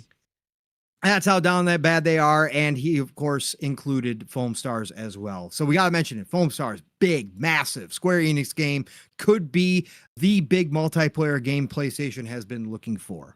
Chat, agree or disagree? All right, let's see here. What else we got in here? We've got, let's see, G.I. Joe Wrath of Cobra coming to Switch and PC next year. A new G.I. Joe game. I will always mention that just because G.I. Joe is awesome. Greedfall 2, The Dying World coming to PC and consoles next year. Greed World is underrated. It is by Spider, one of my favorite AA RPG teams of all time. They know how to craft worlds. Greedfall did well enough that they are coming with Greedfall 2. If you have not played Greedfall, if you've got time for it, if you're looking for a AA RPG, semi-tough combat, semi-Souls-like combat, not fully Souls by any stretch, but can get really tough in certain spots. Greedfall is a game for you. They have a patch for current gen. Go play Greedfall. Greedfall 2 is coming next year. Could be cool. Big game map. This is a game of the year winner, is getting a sequel, and it is coming next year. PC early access at least. We potentially could see it. I think it's got at least another year in the oven, but maybe it squeaks out next year. Hades 2, PC early access next year. You know, Mav, the hype for that is going to be real. After Hades 1 blew up, took over the community, everybody was playing Hades. Like, that was the game of the year winner. Hades 2 is going to be really, really big. Let's see what else we got in here. Let's see. Horizon Forbidden West finally hits PC next year. Again, I'm excited for that. John Carpenter's Toxic Commando. These AA games sometimes show up. Yeah. We saw the gameplay map. It looks fun as hell. I don't care what anybody says. Again, when we're talking about GOAT years, you need the smaller games to show up. You need games to show up and surprise, even if they're not, 10, 15 million sellers, even if they're not 5 million sellers. You gotta have games like RoboCop. RoboCop to end this year, Mav, is showing why 2023 is so damn good. You remember when we first saw RoboCop? Everybody, people were like, hey, I'm really into RoboCop. I was one of those, and I'm interested in this game. There was the other half going, that looks like shit. Look at the move. Like, that's not going to be fun. I was one of those guys. I was into RoboCop, but I didn't like the way the movement looked and stuff. Yeah. What is everybody talking about right now, Mav? RoboCop. Yeah. I see more screenshots and gameplay from freaking RoboCop than anything else. Again, a AA game, never expected to be the biggest seller of all time. This is now that dev studio's big, and I forget the name off the top of my head. I apologize, everybody. But it's their biggest game of all time. This is going to get a sequel. They are going to do a RoboCop 2. Nobody would have bet on that just from the initial, even those of us that were excited for it. Nobody would have said, oh, this game's going to be the talk of the town at some point. Here it is. Again, the smaller games got to show up when we talk about these years. Let's see here. Let's see what else we got here, Mav. Silk Song should come out next year too. Silk Song should come out next year. Lost Soul Aside, another one on PlayStation and PC. Lost Soul Aside is getting some steam behind it. Check that out. That is coming next year as well. We've got, let's see what else we got. Marathon potentially next year, right, Mav? Marathon could hit.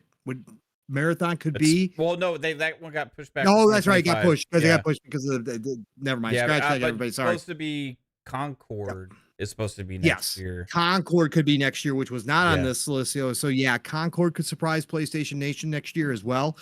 Metaphor, ReFantazio, again, the new Atlas IP that got shown off. Everybody excited for new Atlas IP. That is coming next year as well.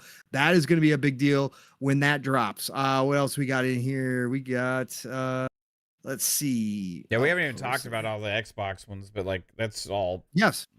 That's we can mention, we covered it earlier, but we can run through some of the stuff that obviously we kind of know about or think maybe potentially.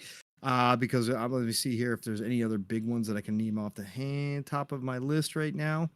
No, GTA. Oh, no, that's 2025. No, Fuck. that's Yeah, they fucked us 2025. over the Yeah, 2025 date yet. that Okay. would have been Yeah, yeah, crazy. yeah. South Park Snow Day looking good. South Park coming Yeah. next year as well. Again, Stalker 2. Mhm. Stalker 2 is due out next year.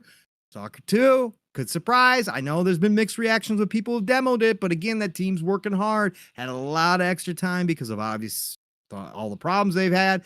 Stalker 2 is coming out next year, according to them. They are going to nail that landing. So we will have to see if that one hits, but I definitely think that could happen. Suikoden 1 and 2 HD remaster coming. Is Replaced supposed to be next year? Replaced, we have not heard. Wait, we did not get another showing of Replaced this year. We were waiting for it. We did not. Wait, did we? We did, didn't we? We did get a clip. Remember. Yeah, it's got to be next year. Replaced will be next year again. Smaller indie game, but still important. And it looks so damn cool. People have been waiting on for years, though. You know.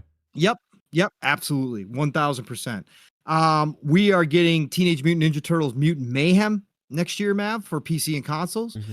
We are getting Test Drive Unlimited Solar Crown next year as well. The last trailer, the first time they showed that game, like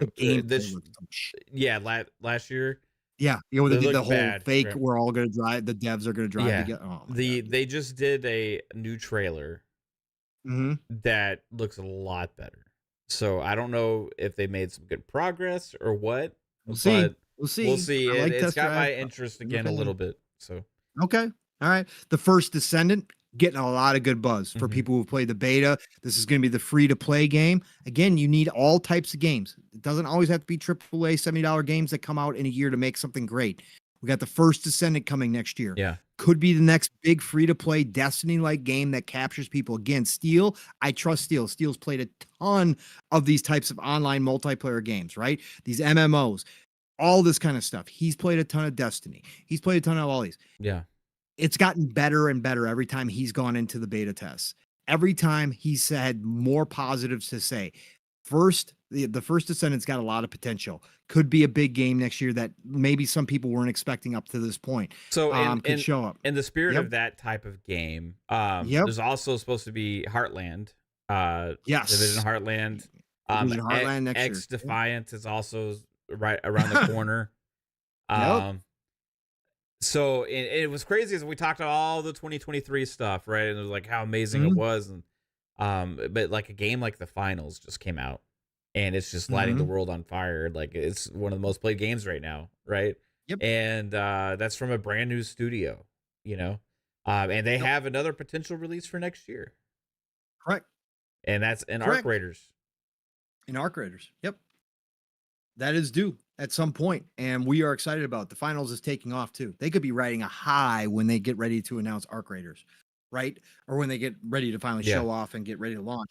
They've already shown it off before, but when they get ready for a bigger presentation, they're going to be riding a high because there's a lot of people who are absolutely loving the Finals. If Arc Raiders is successful, right, and Finals, they keep doing well with it, which I got to give Finals some props. Like I played it last night with Steel and stuff, and like, the more I play of it, the more I'm enjoying it because, like, man, the maps are dynamic. You know, it's not just the battlefield DNA. The battlefield DNA is the one, bro. But like the weapons and everything. You can play the same map, and like one time you'll have a sandstorm, another time it'll be at night, the other time it'll be during the day, and it's like they're really like find a way. Like even on the sandstorm, when there's like sand in the fucking buildings and stuff that's blown in through the glass and stuff, like it's just like so original with what they've done with that game and in this kind of space.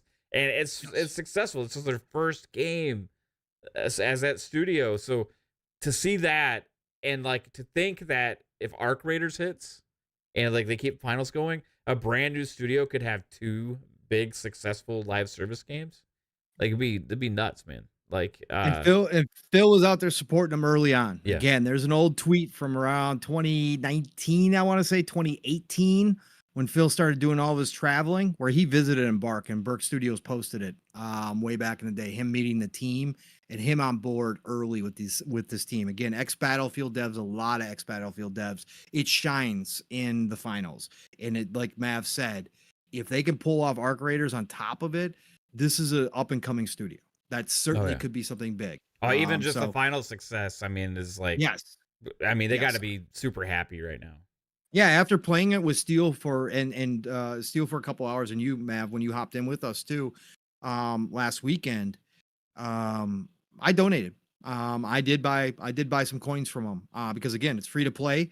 That's what I like about free to play games. I Yeah. get to determine, but I said, you know what? I'm going to support Embark. Now, I wound up buying two $10 packs because it failed, and I tried it again and it failed again. And all of a sudden I went back to the main menu and they both popped at the same time. And I was like, okay, well, I guess you guys get $20 from me. But that's how much I appreciate Embark and what they're trying to do, and how much I did have fun with the finals. Again, not every game like that is for me.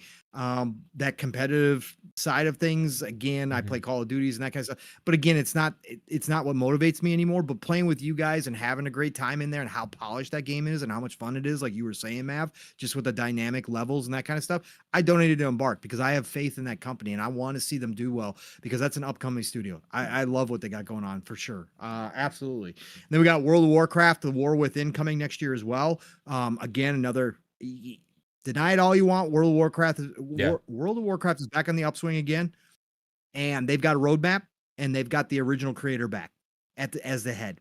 Blizzard is on the upswing. World of Warcraft is going to be massive. So that is another big release next year. And then, as we talked about in the beginning, Mav, all the stuff that we kind of know about that's potentially going to be there, Clockwork Revolution from the Xbox side, of course, South of Midnight, could potentially be there next year. We got the Gears collection, potentially the Marcus Phoenix collection could potentially be there. We could get Gears 6 News at some point next year.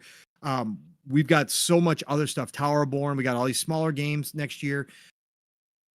2024 has, and again, this is really kind of light on the timing and all that kind of stuff. Man, 2024 could be up there with 2023, could surpass it if a couple things go right. If you take the things that we know and then add on the things that we probably don't know right now, I would say that has a strong chance. But I think that's going to be the standard and the norm going forward. Yes, it is.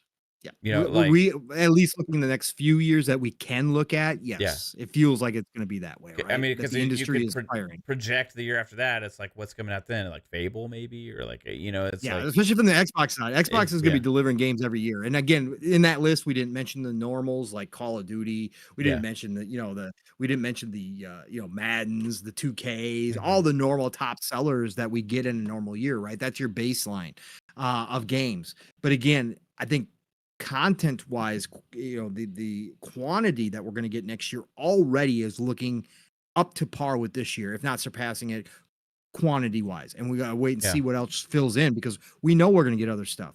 We know we're going to get more stuff. And the elephant in the room, shout out to Mario Wonder. But I've been playing a little bit of Mario Wonder, but the elephant in the room is that there's supposed to be a new Switch next year too. Yep.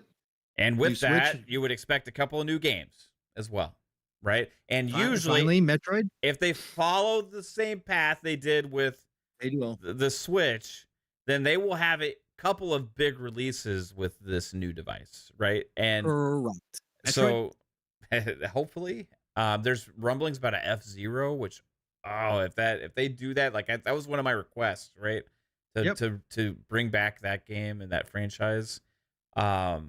Like there's potential that could have a couple big games as well, and like I will be excited for this. Like I said numerous times, like if they bring a device that plays well on the TV and stuff, like is a decent console again, like I will be playing more of those games than I have been this generation for sure. So I'm looking forward to that. Super looking forward to what they reveal. And in fact, like besides all the Xbox games I know about and stuff that I'm really looking forward to playing this year, that is the number one thing I'm really looking forward to, is what does Nintendo reveal for their next device, and will it pull me back in to loving and playing on the system. I've been playing on the Switch like every night lately, but I've been playing Vampire Survivors and and Dead Cells, and like I got Dave the Diver on there. I've been trying that out. Like I've been playing simple games. How is Dave the Diver? It's pretty cool. It's pretty cool so far. Yeah, it's. I mean, it's not like, oh my god, this is crazy, like, but it's pretty cool. It's a relaxing type game to play. You know, is it addicting? I haven't got addicted to it yet. I haven't played it long enough to like. I've been playing more Vampire Survivors than anything, which that is addicting, right? That's crack. But yeah, like I play those kind of games on it because those are like doesn't really matter, you know, like but I'm playing some Mario Wonder, which is fun, you know, and Mario Wonder looks really good on the Switch, but like, you know, it's these other bigger games that usually fail to meet my expectations, especially when I play them on a big screen.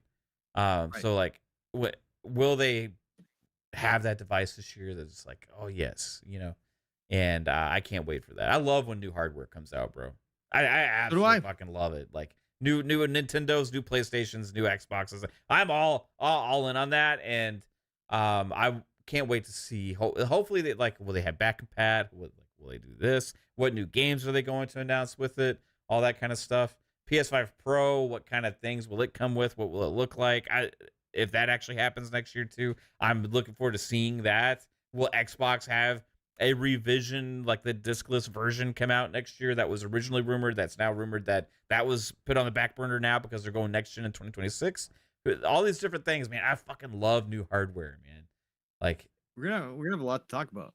Yeah, because the Switch 2 is going to be massive, right? Oh, that is, and like you said, again, knowing Nintendo, right? They cleared the decks this year, obviously. That's why they dropped, for Nintendo fans, they dropped just a absolute plethora of freaking games this year. Great games, like games people have been waiting on, games that people didn't even think that they were making, all sorts of craziness. They cleared the decks, but you know they are holding some in reserve. They've got special games to drop with the launch of their new system. They always do. They're one of the best, if not the best, all time when they're launching a new system to have games ready. I would say Sega's right there with them when Sega was making consoles, obviously, but I think Nintendo has done it for the long haul.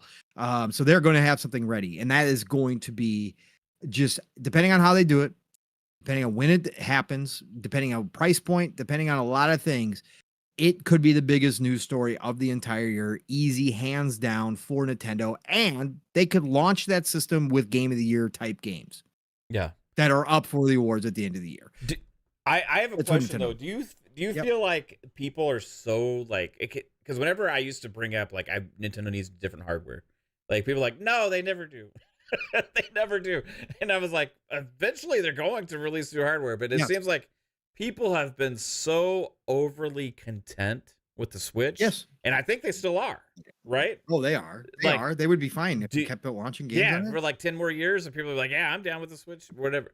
Do you feel like there's a chance that this next device may not actually be as successful as they want, just because of how addicted people are to playing on their existing Switches? And like this is where their genius comes in, Mav. Right. Because if they do have the promised Metroid game, right? If they have a new Super Mario, you can't play it on the old device, right? Right. This is what they do.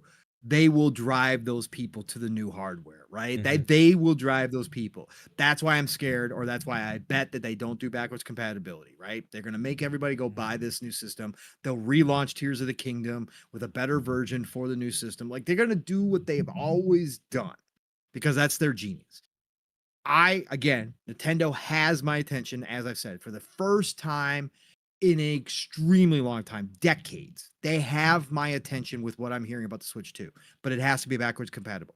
I have to be able to go back and grab some of the stuff that I missed out on the Switch, the few franchises like Fire Emblem that I want to go back and enjoy, Xenogears, etc. I have to be able to play those on the new system. But if they do that, they will have me. But is it likely that Nintendo will? No. Is it more likely that they're going to come out with a brand new cutoff point and say, nope, hey, if you want to play these new games, cartridges are different sizes. Yeah, you can't play your old Switch games. So keep your Switch. Oh, in fact, we just dropped the price on the Switch, and you can buy a Switch and play. Correct. Oh, we actually have games releasing for the Switch for 2 more years. Right. Oh my god. Right. No, I think they cleared the decks pretty much. There will be games, Yeah. obviously. There's gonna be tons of third-party stuff still launching on the Switch. It's too popular. Again, they might even drop a couple games. I wouldn't doubt it. But yeah, no, the Switch 2 could be massive. And then on top of that, Mav, if we do get the Sony showcase that everybody said was going to be this year, but if we get the Sony showcase next year with hopes and dreams, and they drop the PlayStation 5 Pro, and knowing Sony, they'll probably have a game or two for the PlayStation 5 Pro to show off at launch, right? Potentially, it's going to be remakes. Potentially, it's going to be remakes. Potentially, they're going to have upgraded versions. Or the one game map that I still have a sneaking suspicion could show up, depending on how long they've been working on it, but it could show up for the PS5 Pro launch, would be Ghost of Tsushima 2. Yeah. So one game I think there's an outside chance they could be ready. Just saying, surprise drop, PlayStation 5 Pro version. It doesn't even have to like take advantage of everything on the PlayStation 5 Pro. It just has to be a little bit better. But a lot of people love Ghost of Tsushima. Ghost of Tsushima sold very well. You throw a couple remakes, PlayStation 5 Pro versions in there in your lineup from some of your biggest games. Of course, they're going to sell to their hardcore right out the gate. But yeah, this year, with all the stuff that we talked about, with all the games potentially out there, with all the stuff Xbox going on background, then Mav brings in Switch 2 and then PS5 Pro. Yeah, we could have a massive news cycle next year for gaming. Like, we're going to be here covering it. So I can't wait. I'm excited. Like Mav said, I get excited. Even if I'm not interested in something, even if Nintendo comes out and says Switch 2 is coming, but it's not backwards compatible, and I go, well, there goes my interest, I'm still going to be excited to talk about it and see what it's going to do. I'm still going to be excited because, again, like Mav said, it's new hardware. It's a new toy entering the realm. Mm-hmm. Even if it's something I'm not going to buy, I still want to see what it's all about, and it helps the industry grow because it's Nintendo. So I'm all about seeing that stuff. Next year's going to be massive. Yeah. Massive. News-wise. PlayStation had, like, today that tweet you're talking about, like, there was a link to the article that PlayStation put out today with a look ahead to 2024. PlayStation in 2024 highlights, they said. Final Fantasy VII Rebirth, Tekken 8, Helldivers 2, Foam Stars, and more. So that's awful. They include the Pulse Elite wireless headset. They got the Final Fantasy VII Rebirth, Square. Mm-hmm. They got Foam Stars, which is Square. They got let's see, Helldivers 2. That one's legitimate. Tekken 8, which is not even a exclusive or anything. Hey, cool. Yeah. Rise of the Ronin, which, you know, fair enough on that one too. They're publishing Stellar Blade. Yep, publishing. Yep, fair enough on that one. And Final Shape. Which one is Final Shape? That is Destiny 2. Final Shape, yeah. So like, but that's but like, if this is we talked about roadmap. Right, platforms. I think there's some. We can expect some surprises from Nintendo, right? We already talked about, you know, the Hellblade 2 and Avowed, and potentially there's some of these other games. You got Microsoft Flight Simulator, Aura, Towerborn, all these things we know about Xbox. You know, all these other multi-plats and all these other things. But like as far as we know right now, for PlayStation, this is what they're putting out there. Correct. To identify their 2024. And I mean, they've got to create identity. And again, if they sell a Hopes and Dreams showcase and they announce the PS5 Pro, PlayStation fans will be happy with that. Yeah, they got to have some, man, like, because this is like, I don't know, like, there's nothing. There's some fun games in here that I'm kind of looking forward to playing, you know, but like, there's none of these have that like big PlayStation game type thing to it. Besides, you know, you can say Final Fantasy VII Rebirth, but that's potentially only a 3-month exclusive. Also, right. Potentially, who knows? But we know it's probably going to be more. But again, that will be hyped. That will be hyped, just like Final Fantasy 16 was hyped this year as one of their big games, right? It'll be hyped. And obviously, Rebirth is on a different level than 16, so they'll count that. That's why I still think that they might have an outside chance of like a Ghost of Tsushima lining up in here. What else was I going to say? I don't know what else I was going to say. I was going to say something else in there, but I think you're spot on, Matt. But I think, again, they're going to hold everybody over, right? They're going to hold everybody over. You know, At the rate we're going by 2025, though, Mav, everybody's already going to have played Wolverine. So, I mean, are we going to really count? I mean, the way it's going right now, we might be playing on an Xbox pretty soon. So, I mean, just saying. I'm just saying. Poor Insomniac. Again, I do feel for the devs, but it is pretty crazy how people got that up and running. There's going to be a fully modded Wolverine game out there in a while. It's crazy.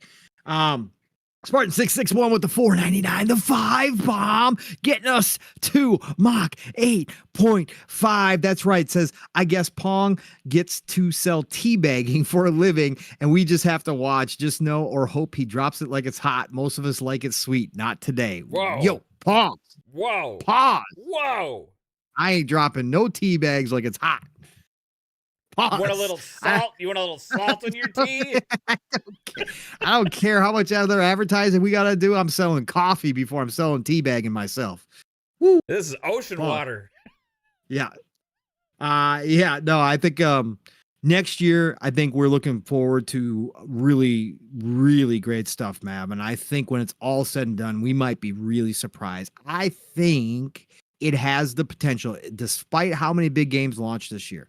I still think 2024 has the potential to even outdo this year, because I think quantity wise, we might even get more games than we did this year. Yeah. And that's crazy to say. Like, I legit think we have a chance next year. There's going to be some surprises that nobody knew of or nobody thought of. Hell, we didn't even mention Banisher's Ghost of New Eden from Don't Nod is coming out next year as well. That's another game I'm really excited for. But there was a lot of surprises in 2023. There was games that came out this year that we never even heard of or so that's the cool part. And then you get games again. Alan Wake 2. Did anybody know that was going to be game of the year? Again, Alan Wake 1 was a great game on the 360. It's got a lot of beloved fans out there, again, including myself, because it hadn't gone full horror. But nobody had any idea what they were going to do with Alan Wake 2. Now, you can look at the sales according to some things we've seen, some reports. The sales aren't great, but conversation wise, obviously awards season wise, Alan Wake 2 is another one of those games that is absolutely, having to be talked about, that people are going crazy for. My God, we got dance videos out here for Alan Wake 2. But that's the stuff that you don't see in advance. Like, until it happens, and then you go, oh shit, look at that. Look at that. I guess Remedy really did show up. They took it to another level. So that's what we're going to see next year too, from some companies that we didn't think about. Guaranteed. It's going to happen. It happens every year. Can't wait. Yep. 100%, man. 2024, all right, man. At least close to 2023.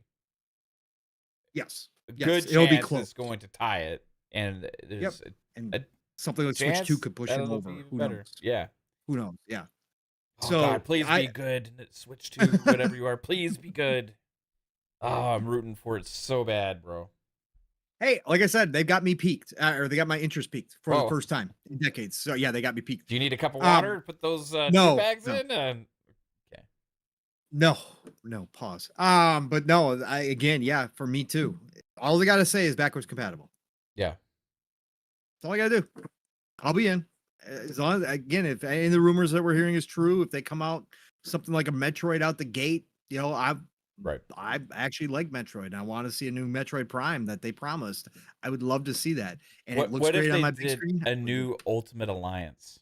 Oh fuck, bro! I'm fucking all in, bro. That's another game that I want to be able to go back and play. Right? That's why I want backwards compatibility, because Ultimate Alliance 3 was Nintendo only, right? Yeah, but Bayonetta 3 is shit go back. Right? That's what I'm saying. New system, backwards compatible. Obviously, better res when you plug it into the TV. Holy shit! Fuck yeah, that'd be one of the games I buy. Bayonetta 3, same thing, exclusive Nintendo. I will go buy that. Buy that. That's the stuff that I miss that I do want to play. A new Star Fox. Oh my God. Oh, bro, yeah, new Star Fox would be cool as shit too. Yeah, they've got a chance with me, Mav, for the first time ever. So next year could be massive, because I would be stoked to beyond belief if Nintendo actually did something cool like backwards compatibility and came out with a device that is semi-powerful, that they can actually make games look good on my big screen. I'd be in. Yeah, for sure. Same. All right. Well, Mav, hell of a show, brother. We went almost 3 hours. Anyways, so this is what we do here, folks. Mav and I like to talk and talk and talk, and we don't talk as much as we used to behind the scenes because we're both ultra busy, and especially my side of things, and it's holidays and there's craziness everywhere and all stuff's going on.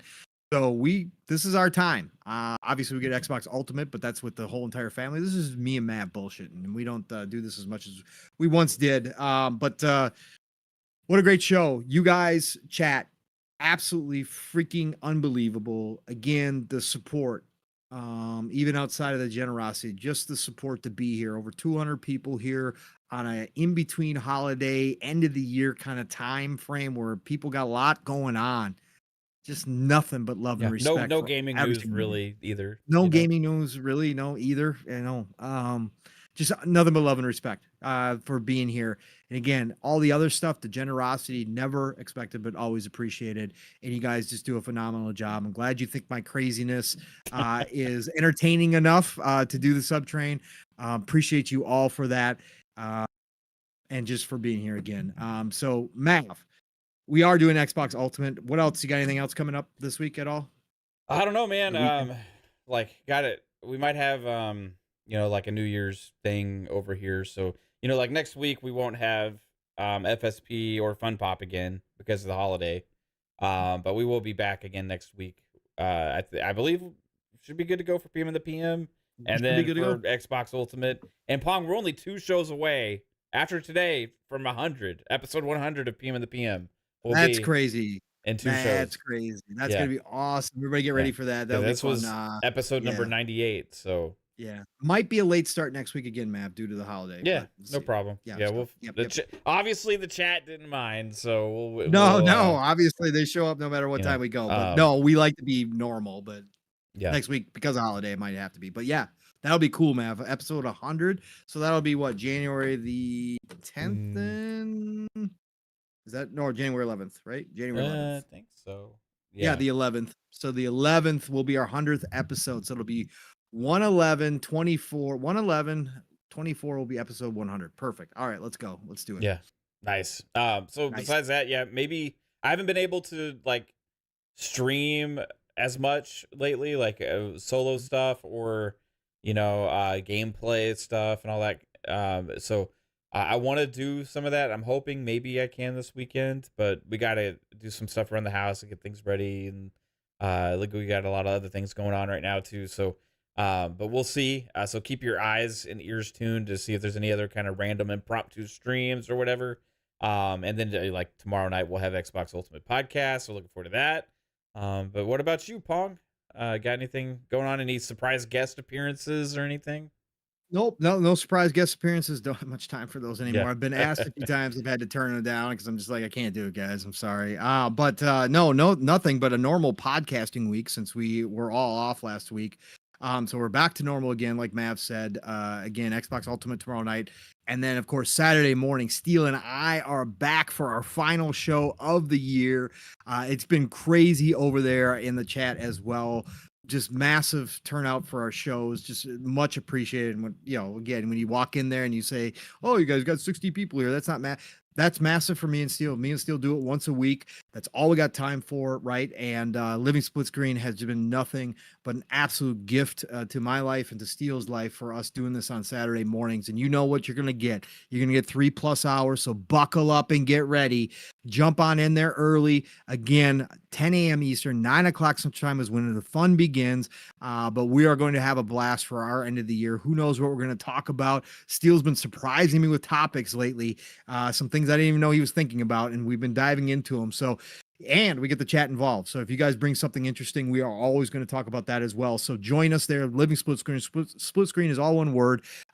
Saturday morning for that. And then Saturday night, we are back at it with the Shop Podcast, PTK Blam's channel. Of course, Fuzzy Belvedere, myself, and Mav. I don't know if you mentioned it, but you're going to be there too. Yes. Yeah. Yes. I will. Yes. Dirk Griggity is going to be there for the end of the year show, along with this man right here, Mav. So I'll do Mav's advertising. Yeah, thank you for him. I forget to mention when I'm on guests. Yeah, thanks. I know it's tough to remember. But the Shop Podcast is the place to be Saturday nights. End your Saturday night the right way. It is at 8 p.m. Eastern, 7 o'clock Central Time. I know it's going to be a fun show. Obviously, with Dirt and Mav there, it's going to be a freaking blast. So join us there for that. And then, of course, next week it starts all over again, like Mav said.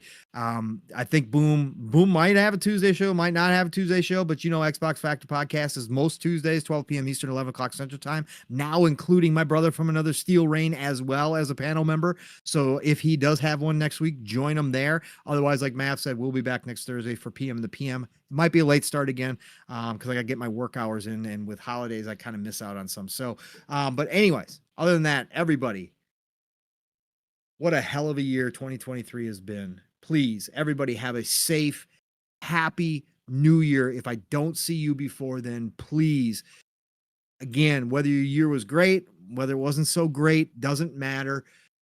2024, we're all going to kick ass out here. So have a great, happy, safe new year if I don't see you. And otherwise, it's the golden age of gaming, folks. It truly is. It's going to roll right into next year. That's what we talked about tonight. We're going to be here for it all, and I hope you will be too. Get out there this weekend, play what you love what you play. Have a great rest of your Friday, or have a great Friday, and have a great start to your weekend. I'll talk to you all real soon. Mav, get us out of here, everybody. You all rock. Thank you so much. Peace out. Have a fantastic night. See you tomorrow night for Xbox Ultimate.